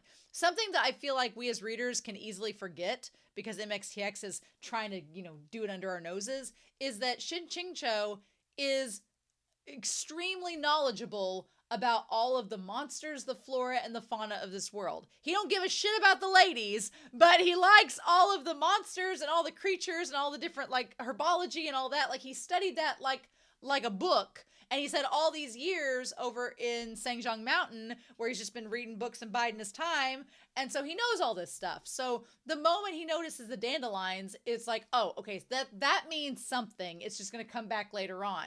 And I like that MXTX kept slowly teasing it until we finally saw the rewards. And that is the most terrifying thing I think I have experienced in any MXTX novel. Like, there's been decapitations, there's been swords stabbed through, there's been lava pits, there's been, people snapping necks all around. There's been lots of that stuff. But to me, the freakiest stuff is like slowly dying from a parasitic plant taking root inside your body and eventually covering you up. It's like Medusa turning into stone, but it's spores taking over and then eating your brain. That is the most terrifying thing to me of all. That's the most terrifying thing. Because that's not like decapitation, you're dead. You don't feel that, you're done. But that sort of death is like agonizing and slow and painful, and you feel every moment of it until you die. Ew. So that shit scares me. It's like there's a mushroom that they call it like a zombie mushroom, and it like attaches to, I've seen pictures of it like attached to ants, and it like controls the ant until it like harbors in its brain and kills it. Creepy as hell. No. But yeah, anyway, so Shen QingQiu is ambushed by Chu Haitang as well as the old palace master, which we will talk about in this story. Now, here's my thing. When we first met the palace master, right? We first met the palace master and we found out what happened to the palace master, what, Luo Binghe did to him. We found out that the old palace master has been turned into the human stick. That was the move from the OG that was given to him. So that's been done. So we're done with that. That's already been done. We don't, a little bit. Shoot, Shen QingQiu, you don't have to worry. We've already got somebody. They turned into the human stick for you. You're fine. My thing was, when we first found out what he did, I was like, okay. I was like, well. So at first when we found out that he did that, I was a little bit mad at Luo Binghe at first because I was like, oh, well, did the palace master deserve it? And then once we found out about Luo Binghe's mom, I was like, oh no, he deserved it. Never mind. We're good. But my thing is, Gong Yizhao was killed by Luo Binghe. I'm still floored by that. Or was he? Because Luo Binghe he went stiff, but he doesn't admit it. I'm like, did Luo Binghe kill him?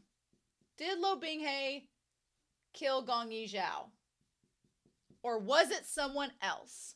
Because my thing with Luo Binghe is that Luo Binghe throughout the story, when he's been thinking of something, like when he knows he didn't do something or was not responsible for something, instead of speaking up and defending himself and saying, no, I didn't do that, instead he's just like, well, you wouldn't believe me even if I did deny it. Or he'd be like, or he won't say anything. And I'm just like,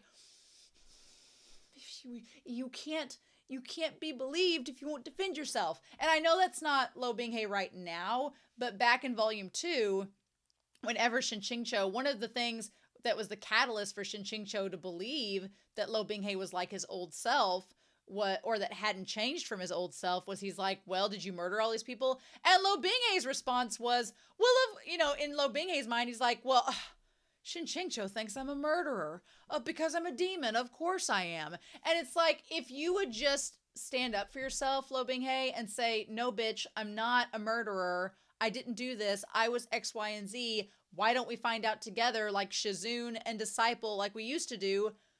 Maybe Shen QingQiu's curiosity would be piqued and he'd be like, okay, I guess, what's going on? But rather, when he's silent or would just be like passive aggressive about it, that doesn't help Shen QingQiu at all. Instead, it makes Shen QingQiu more suspicious and double down on what he thinks is the actual logic of the story. But now we're to the point where Luo Binghe Shen QingQiu knows that this Luo Binghe is not the one from before. He knows that. He's aware about it. I still wonder, though, because we find out in this that the old palace master, we find out from this story that the old palace master is the one that set up Chai Hai Tang and all this.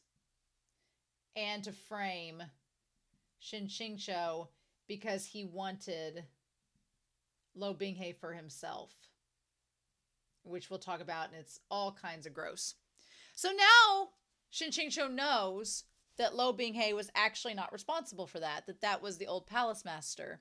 My thing is, it's so complicated because you kind of get why Shen QingQiu would have suspected Luo Binghe, because he's like, well, you were with Huanhua Palace and you didn't come back and you've been with them. So of course I would think they were brainwashed, because when I asked, you also didn't really deny it. And so it's like, you didn't explain yourself. So Shen QingQiu's like, well, how would I have known? And then to Luo Binghe's defense, Luo Binghe's like, well, how would I know you thought I brainwashed them? So they're both idiots. Is basically it. But now that the palace master has revealed that he's the one that got all of the troops riled up, not Luo Binghe, well, now I'm like, he didn't come out and say he killed Gong Yizhao, but did Little Miss Piggy kill Gong Yizhao? She cried over it, so no, that wouldn't have been the case. She was upset about it. So, did Luo Binghe kill Gong Yizhao or not? Because now we're starting to find out, as the story goes on, that a lot of things that Shen QingQiu thought were Luo Binghe's fault are no longer his fault. So, we now know, based on this, that the brainwashing of Huanhua Palace was not Luo Binghe. We also know that Chu Hai Tang was not Luo Binghe. And we know that the sower was not Luo Binghe either. So none of those things were Luo Binghe. None of those were him. He was just there because he was hanging out there. They took him in. He didn't want to go back to the sect because he was afraid that Shen QingQiu would turn him down. So he was just hanging out with them. But Gong Yizhao is the one that I'm waiting on. That's the one. If Luo Binghe did not kill Gong Yizhao, then that's a huge thing, right? And because that's, I think in Shen QingQiu's mind, that's one of those still moments of fear that he's worried about. He's like, at first he was like, well, you brainwash people and you got the sower here and you've been trying to frame me and you've been trying to do all this. And now Shen QingQiu is slowly realizing, okay, you didn't do that. Okay, that wasn't you. Okay, I was wrong. Okay. But I feel like in the back of his mind, he's like, but you still killed Gong Yizhao, right? I mean, turning the old palace master into human stick makes sense after what we find out that he did. But Gong Yizhao didn't do anything horrible. He was such a nice person. So why kill him? And that we don't know. So I feel like we're slowly building back up to it. I want us to get back to it, but I feel like it's going to be a while before we get back to that plot point. But that's what I'm waiting to hear about. Like, did he kill him or not? Because that's going to be a huge thing for Shen QingQiu. If Shen QingQiu figures out that Luo Binghe didn't kill him, he'll be like, okay. And I think that's going to be the big turning point. But we're not there yet. So also, the book makes a point of MXTX being like Shen QingQiu, when he grabs the sword, he slices his hand. And it's the same way that Luo Binghe's hand was sliced. Although, to a much bigger degree. I mean, let's be honest for a second. That like nearly cut his hand off, and Luo Binghe had he grabbed the sword and it cut him. I'm just saying, Shen QingQiu is suffering a lot more. Here's the thing. To the point.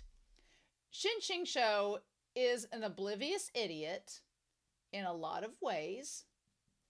And so the story in MXTX is like, okay, dum-dum, since you're not gonna, since we can try to tell you all day that Luo Binghe's been suffering for you, you won't believe us. So we're going to make you suffer physically the same things he was going through. So maybe you will come to empathize with him. That's what's happening. So Shen QingQiu is physically going through it. Luo Binghe is mentally going through it. I would argue they are both suffering. On a physical extent, Shen QingQiu far outseeds the pain and suffering of Luo Binghe physically. I mean, there's no question. But mentally, I think Luo Binghe has Shen QingQiu beat and has suffered more than him. So it's just these two are suffering trauma on different levels, right? And so now they just need to come together to where they won't suffer anymore. That'd be great. That'd be great. If y'all can make that work, that'd be awesome. So Chu Haitang, her and the old palace master, they're questioning why Shen QingQiu didn't use any spiritual energy. And I like when the dandelion fluff drifts past him and he like lands on Luo Binghe's face and he blows it away. At that moment I was like, oh, something's gonna happen, right? So the palace master talks about Luo Binghe and how Shen QingQiu, he did his background research on him and found all this information out about him. And Shen QingQiu's like, Shen QingQiu's not affected because he's like, I know that that's not me. That's the original flavor. But he also finds out that Luo Binghe was not brainwashing the soldiers. And I like that Shen QingQiu's like, you know what? I wish that Luo Binghe had taken on another master and didn't stick with me. His problems could have been solved if he did that. But he's really bullheaded. And of course, Shen QingQiu's, not going to resent him for that persistence because he stuck with him. I'm like, Shen QingQiu, you're fooling no one. You're fooling no one, sir. Not one. So then the palace master's like, I want him to pay for what he's done. And so now you have both the palace master and Chu Haitang going after both of them. And both times the palace master asks if Shen QingQiu would leave him, but he's like, I could, and Luo Binghe would probably be fine because the only person that he seems to not be immune to is Tian Longjun. So it seems that Luo Binghe's weakness right now is that he can't do much to his dad. His dad is a problem. We're going to have to deal with him because he seems pretty impervious. Shang Qinghua needs to be telling us some weaknesses pretty soon because we need to know these things. And he's conveniently not there. So I'm like, damn it. Also, I like that we went Mobe Jun's tomb. I like his family's tomb, the Mobe tomb, and it's all ice themed. I love it. It's great. So I thought that was really cool. But yeah, the palace master's like, this brute turned his back on his benefactors and left me like this. I won't rest until I kill him myself. And Shen QingQiu's like, he didn't turn his back on you. He stayed with you all. He just wouldn't let you use him, or your daughter. He's like, but he spared your lives. So, and then when he finds out what happened to the old palace master, that's when he's like, ooh, you were carved into a human stick. I like that they mentioned chicken soup for the soul. That's if you're a millennial, you'll know that reference. I was like, look at you, Shen QingQiu. I had chicken soup for the soul when I was a kid too. I know what you're talking about. It was a book series that had all these heartwarming, sad stories in them. But yeah. So basically the two of them team up, Chu and the old palace master, because they think that together they can stop both of them.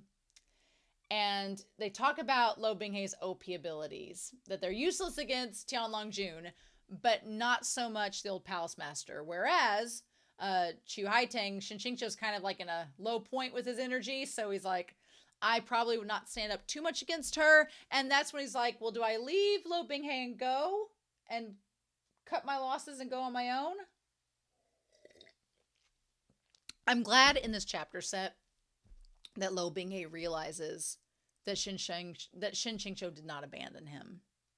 And I know that Shen QingQiu feels kind of guilty because he's like, well, shit, whenever he woke up, of course it would look like that. But what else was he supposed to do? It's Luo Binghe tends to, another one of Luo Binghe's flaws is that he tends to come to the immediate worst conclusion.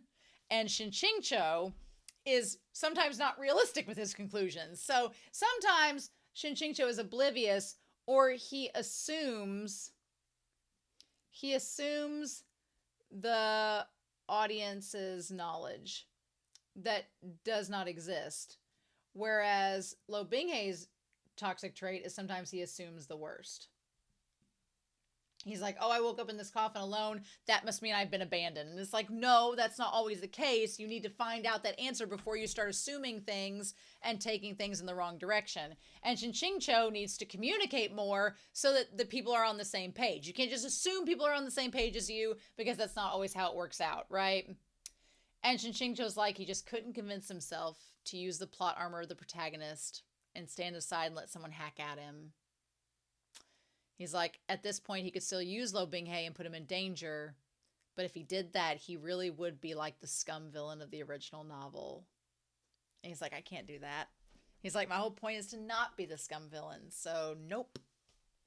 I love that moment on page, it's 63 in the PDF, but I love that moment because it's just Shen QingQiu being like, no. And I like that a big theme of this chapter set was that, you know, bygones are bygones. What's happened in the past is not now. So just let the past die. We've let the past die twice now. So let's move on, right? So, the thing that sucks about it is that Shen QingQiu protects Luo Binghe at the cost of his own body, pretty much. And Chu Haitang was like, well, it's fake, this bastard. Who's he putting on a show for? And Shen QingQiu was like, Shen QingQiu won't just admit that he likes Luo Binghe in front of them. So he's just like, just leave me alone and let me go, right? And that's when the palace master starts to lose sight. And just, when he looks at Luo Binghe, well, Luo Binghe's eyes are closed, because again, his eyes are like his father's. When he looks at Luo Binghe and his eyes are closed, he's like, look most alike when his eyes are closed or when his expression is cold. That is such a disturbing line, because that means that Luo Binghe's mom has looked coldly at the old palace master, probably when he was doing disgusting things to her or harassing her or sexually, you know, assaulting or abusing her.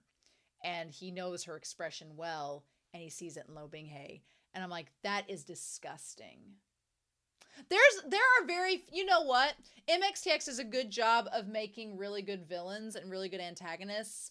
And oftentimes, a lot of those antagonists are very gray. So even if they do evil things, you're kind of like, well, but did they really deserve death? Or did they really deserve, like, there's a character in Modao Zushi that you're like, I don't know if they deserve that horrible thing happening to them all entirely. Like, MXTX makes it to where you understand the antagonist and where they're coming from.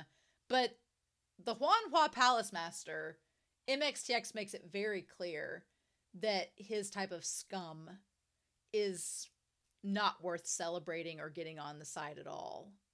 Because the idea that he starts to immediately get possessive and immediately starts to spit and just like get drool on his mouth and being like, Zizhan, come here. And when he said, Shizun has something for you, drink up, I'm like, did he assault her?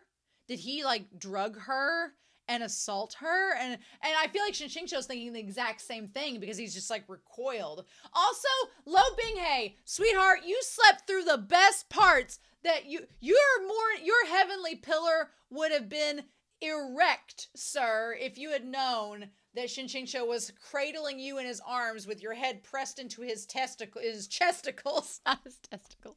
Jesus. Into his testicles. No, testicles! I can't speak! Why? No! Drink your juice, Shelby. No.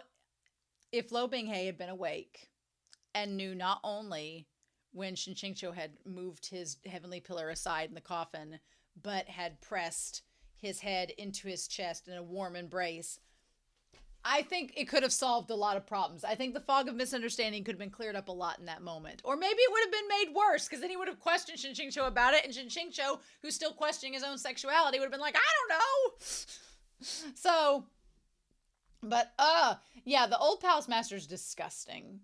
And finding out that he not only hit on Luo Binghe's mom, but possibly assaulted her and definitely harassed her or possibly molested her, absolutely disgusting.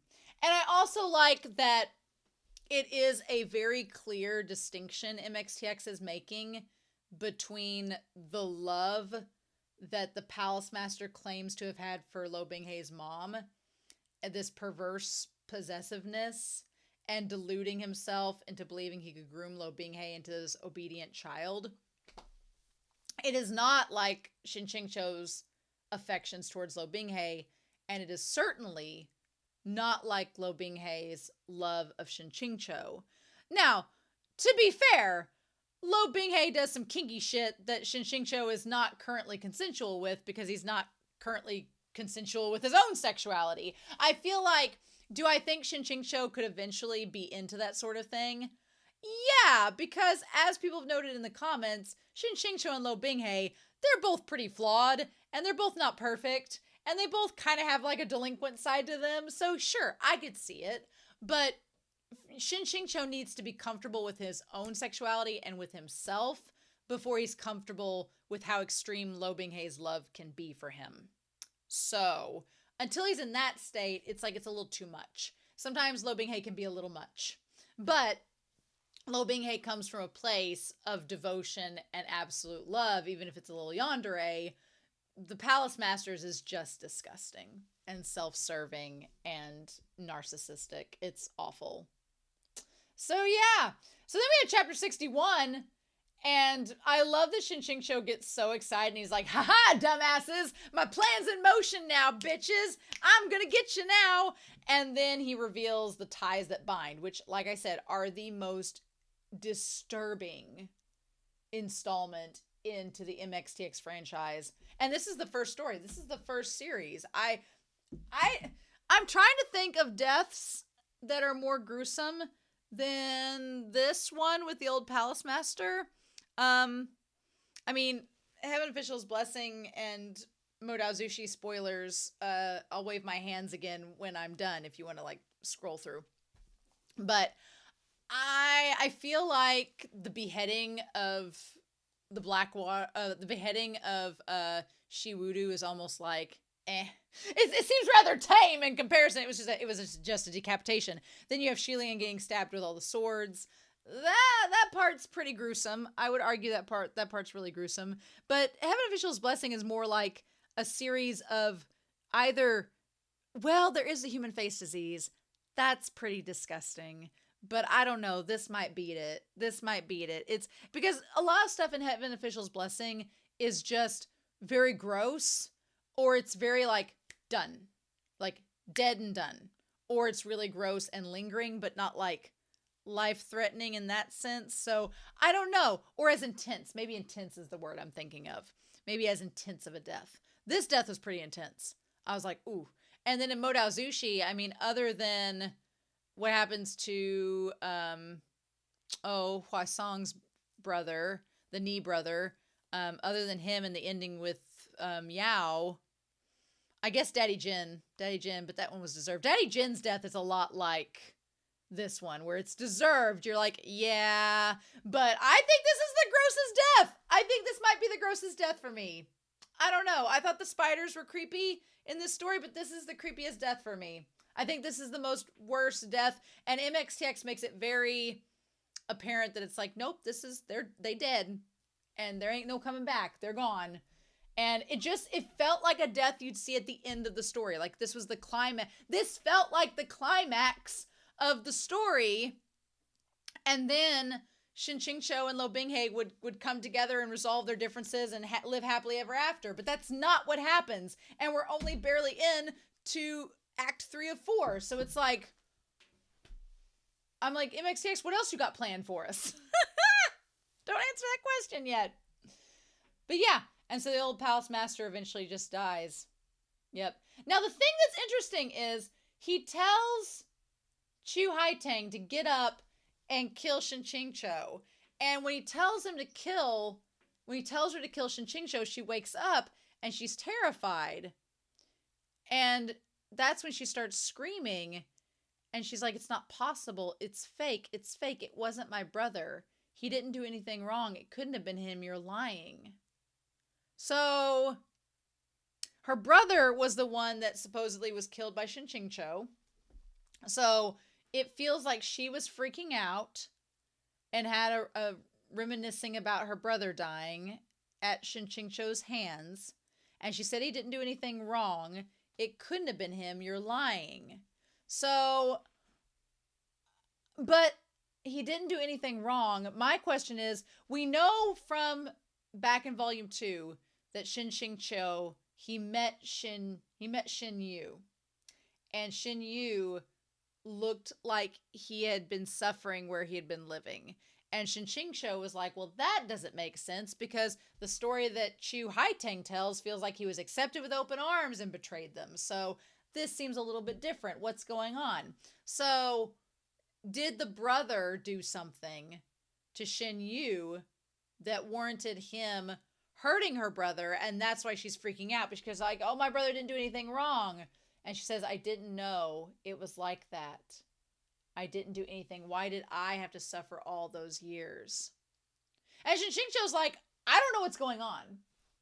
So I think that her brother did something to Shen Yu when they were kids or when they were younger, and then Shen Yu took revenge on him, is what I think happened.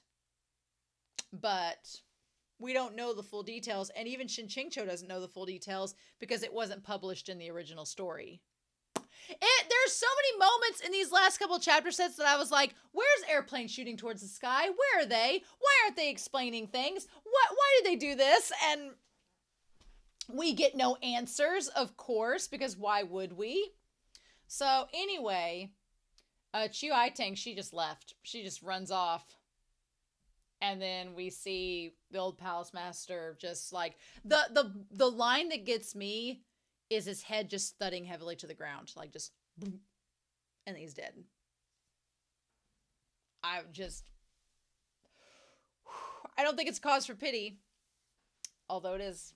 I guess maybe it is pitiful, but damn. So anyway, Tianlong Jun's fine.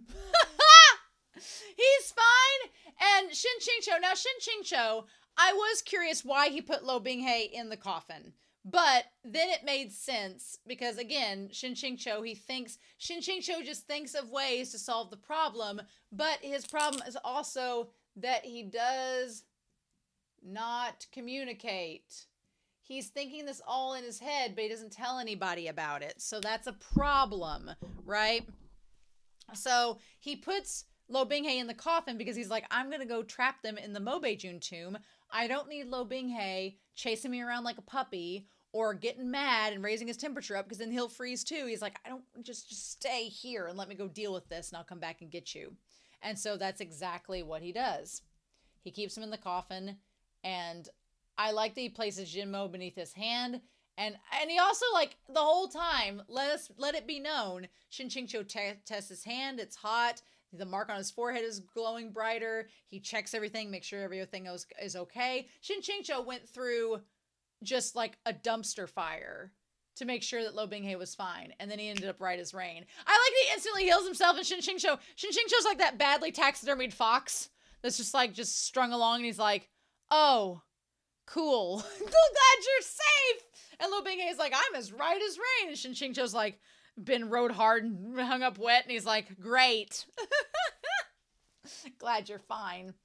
So yeah. So they end up being like, well, we were only gone for a moment. How'd you end up looking like shit? And Shen QingQiu's like, I hate all of you, and I'm not going to talk about it. I like when he asks where Luo Binghe is. Shen QingQiu's just like, he left. but his dad is like, well, you're still here, so that means he didn't leave. It's like, damn it. So then the Mobe clan, I like the idea that Shen QingQiu lowered his body temperature and they didn't, and they turned to ice because of it. I liked that. And so then, this part here, he's like, well, this subordinate understands. He's like, you seem to know this place like the back of your hand. He's like, but I told you if you were truly determined to bring him here, you would have to guarantee he wouldn't cause trouble, so you know what to do. So that was activating the blood mites, right? And Shen QingQiu's like, well, shit, how did I get your blood in my system? Then they say the audacious line of, oh, well, we had your body for a long time. There's really too much we could have done. Now, do I think they really did too much to Shen QingQiu? No. I think that that's just to make him feel awful, which mission accomplished. But I do think they gave him the blood. as one does. And they gave him Zhuxi Long's blood, and then by the end of this, he ends up drinking Tianlong-Jun's blood too. So now he has the blood of all this whole demon family inside of him. This demon family can control him like a damn, it's gonna be like a tug of war 3 ways. One on his arm, one on his leg, and one on his dick. I feel for Shen QingQiu with the blood. I really do. And the thing that's so crazy about it is that Luo Binghe gets called out on it. And I'm actually surprised that MXTX brought it up and had Tianlong-Jun call him out, because Luo Binghe's like, well, how dare you control him with your demon blood? And then Tianlong-Jun's like, bitch, you did it too. And then Luo Binghe's like, shit, I did it too. I know. And so I feel like, you know, Luo Binghe, all of his sins are going to get called out in this story, and he's gonna have to atone for it. And I feel like Shen QingQiu, all of his sins are getting called out, and he's having to atone for it too. So it's just, you know, listen, you two, no time like the present. Let's get together and work this out, especially when it's to get away from Tianlong-Jun and Zhuxi Long. So let's get back here. Shen QingQiu, he collapses, and basically Luo Binghe, as they get crystallized, helps him to his feet. And so he starts getting him over here, and Shen QingQiu's like, and I like that Luo Binghe immediately attacks the two of them, and Shen QingQiu's like, there's no point. You're not going to be able to hurt them. You know, while they're sealed up, let's just escape the holy mausoleum. And of course, Luo Binghe whips around and looks at him like, what's going on? And so Shen QingQiu is like, you know, he'd planned to go back to the coffin, but he hadn't expected Luo Binghe to wake up. And of course, I feel like Shen QingQiu is onto the fact that Luo Binghe comes to the immediate worst conclusion of what's going on rather than think it through. And Shen QingQiu's like, do I have to explain myself every time I do something? And the answer is yes. Yes, you do. So Luo Binghe is like, well, didn't I tell you not to associate with them? And Shen QingQiu's like, I'm not like this because I associated with those two. I'm like this because I associated with those two over there in the other mausoleum tomb. But he's like, I didn't just come to hang out with your uncle and your dad, or your cousin and your dad. He's like, and he has to explain himself and what's going on. But at first, Shen QingQiu, he's like, well, look, Luo Binghe's in great spirits again. He's fine. Shen QingQiu's like, I paid you back. He's like, good, I'm just going to leave. And I don't blame Shen QingQiu at first for being like, I don't want to open up my mouth and say something that's wrong and get reprimanded for it. I get that. But at the same time, I'm like, Shen QingQiu, you can't keep walking away. The whole point is that Luo Binghe thinks that you're abandoning him.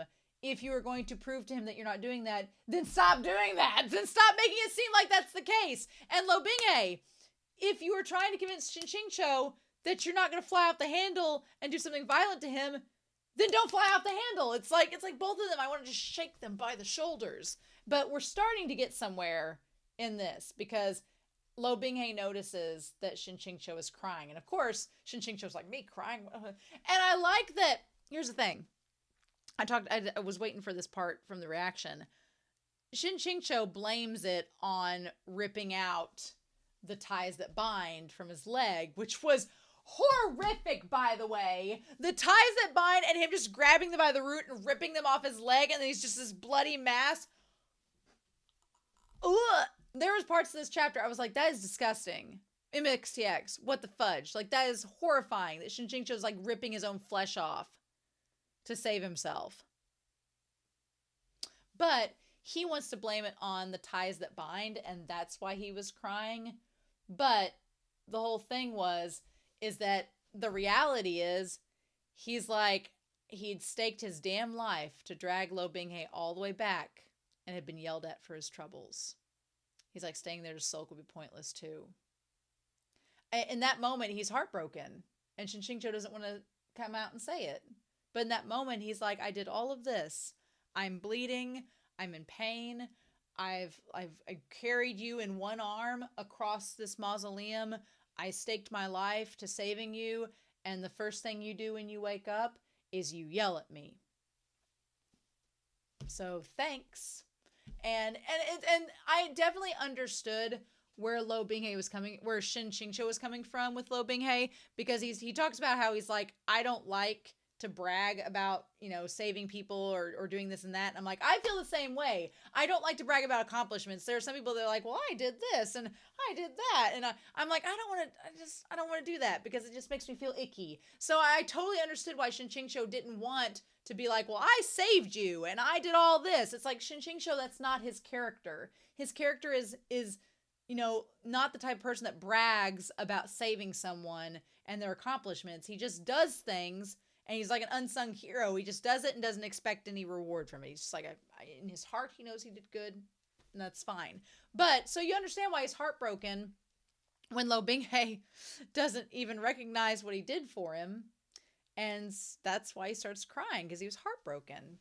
And he blames it on the whole idea about the ties that bind. But now, to his credit, Luo Binghe instantly changes his tune. He's like, so when you were crying earlier, that was real?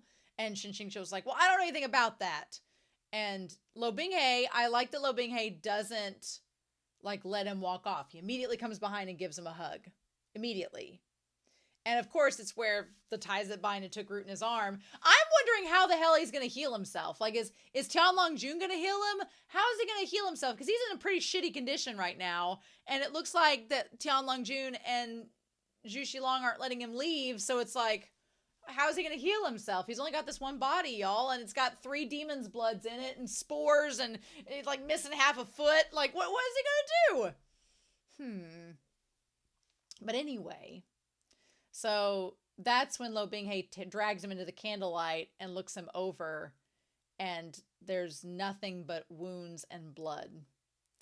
And Luo Binghe remembered that before he lost consciousness, Shen QingQiu was in perfect condition, so he did all that to save him. And I like that he acknowledges it, and Shen QingQiu's like, he's like, and that's when he says, he's like, he always felt awkward making a big deal about what he'd done for someone or showing off scars. And so he didn't want to admit it. And I like that about Shen QingQiu because I can relate to that because I feel like I'm the same way. I don't like being like, yeah, I did this for you and all that. Like, that's not me. No. And so Luo Binghe, he's like, don't be angry. I was wrong. And the thing about it is Shen QingQiu is like, you keep saying you're wrong.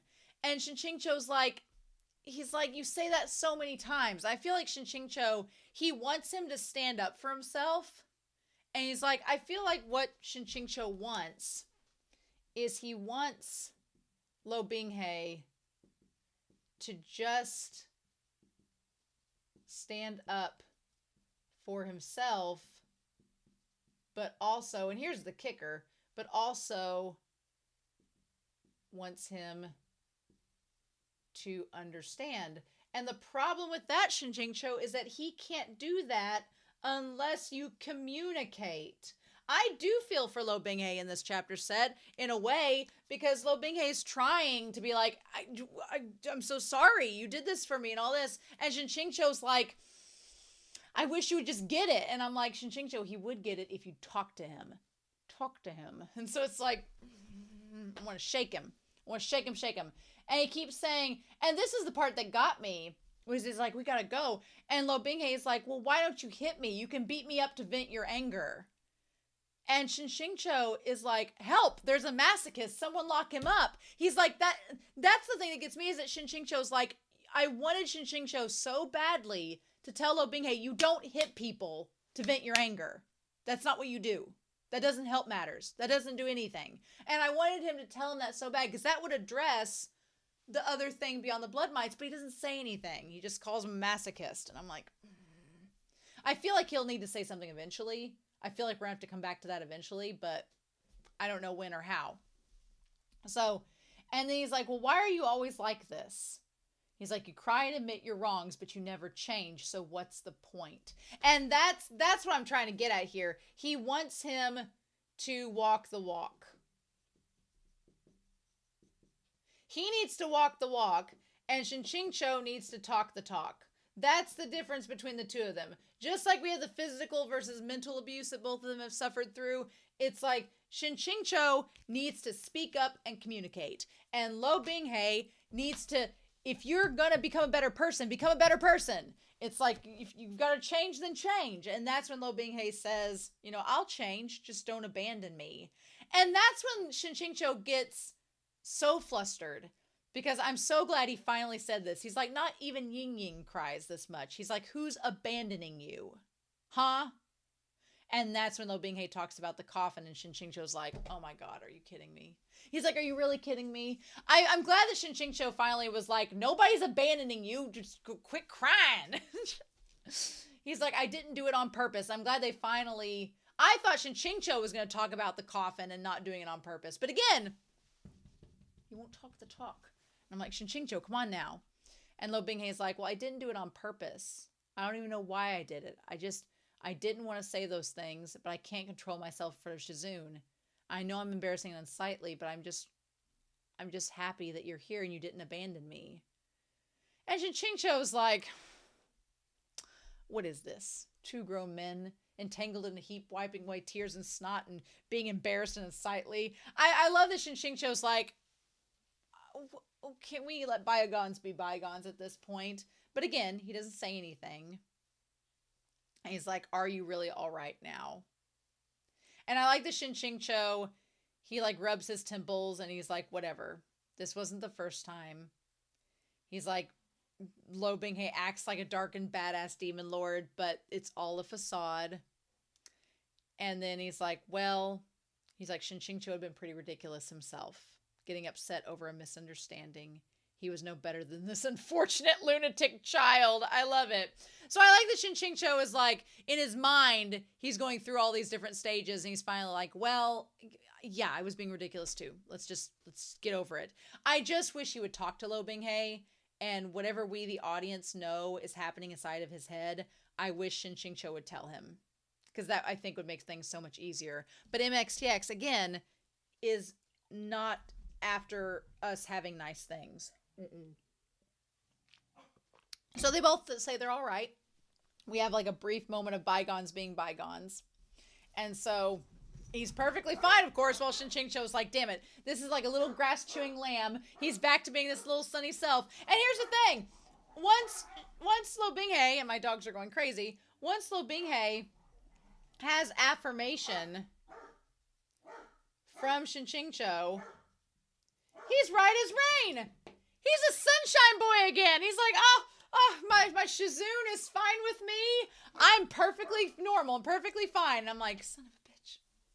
I feel Shen QingQiu's pain. He's like, I went through all of this in this chapter set, and all I had to do was be like, there, and you're suddenly like right there with me. Okay.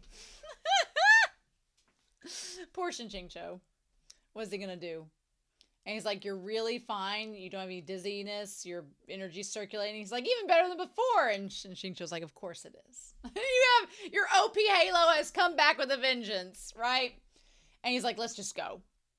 And so as they're getting away, that's when Luo Binghe brings up, he's like, well, you were crying, but I had this feeling, it didn't hurt. I was just very confused. And Shen QingQiu was like, oh my God, do not tell me you were getting aroused. He's like, that's the last thing I need to know. Please stop. Love it. So yeah, then Tianlan Jun shows back up. And that's when he tells, Luo Binghe being like, well, didn't you also give Shen QingQiu your blood? And then Luo Binghe just gets pissed. He does say the really badass line where he's like, Shizun, you don't need to fight. I'm enough on my own. And Shen QingQiu's like, are you though? It is badass until that damn, like, stupid spiritual eagle, a bone eagle comes in. It turns out to be Tianlan Jun's blood. I do love the Red Bull reference where Shen QingQiu is like, who guzzles this like Red Bull? I was like, I personally hate Red Bull. I don't like energy drinks to begin with. I get enough caffeine on the daily. I don't need any more caffeine, but also Red Bull tastes like liquid nerds. It's just too sugary and gross. But yeah. And then Luo Binghe's panicked because Shen QingQiu is having so much trouble this chapter set. He's like got parts of his body missing. He's got blood everywhere. There's spores sticking out of him. And now he has 3 demons' blood inside of him. What we gonna do about this, y'all? So I'm curious what Shen QingQiu is supposed to do, because Zhu Xilong is like, oh, don't kill him, and Luo Binghe is like, don't kill him, and Tianlan Jun's like, well, it depends on what Shen QingQiu is gonna do. And I'm like, so the question is, what do they want out of Shen QingQiu? Because they want Luo Binghe's body. I don't think Shen QingQiu is gonna let that happen. So what are they gonna get out of him is the question. Shen QingQiu is going through the ringer, y'all. I do feel for Luo Binghe. I am glad this chapter set happened and the two of them could somewhat reconcile and finally reach a point where it's like, okay, all right. And plus the whole thing about ice melting not only applies to like the two of them kind of slowly warming up to each other, but also the ice of the Mobe tomb and involving Zhu Xilong and all this. So yeah, I've talked for nearly an hour about this, haven't I? I have. I'm so it's gonna, the wait for chapters next week, we're gonna look at chapters 63, 64, and 65. The wait is going to kill me, but it will be worth it. So I'm so glad they're finally talking to another.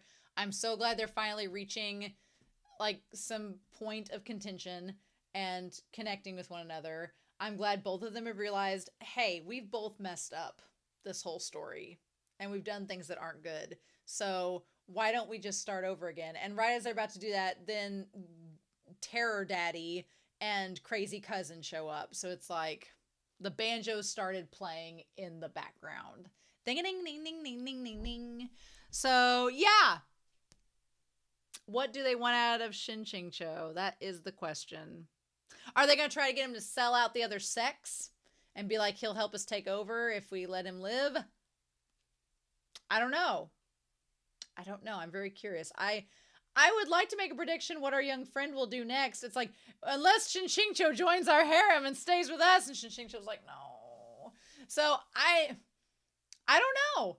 I couldn't have predicted in a million years that it was going to be the old palace master and Chu Haitang this chapter set, but here they were. So it's going to suck waiting for next week, but it'll be worth it. So anyway, in the meantime, I'm excited to hear your comments down below. I hope you all have a wonderful week. Please stay safe, take care, and yeah, I'll be back really soon with more of Scum Villain Self-Saving System. Bye!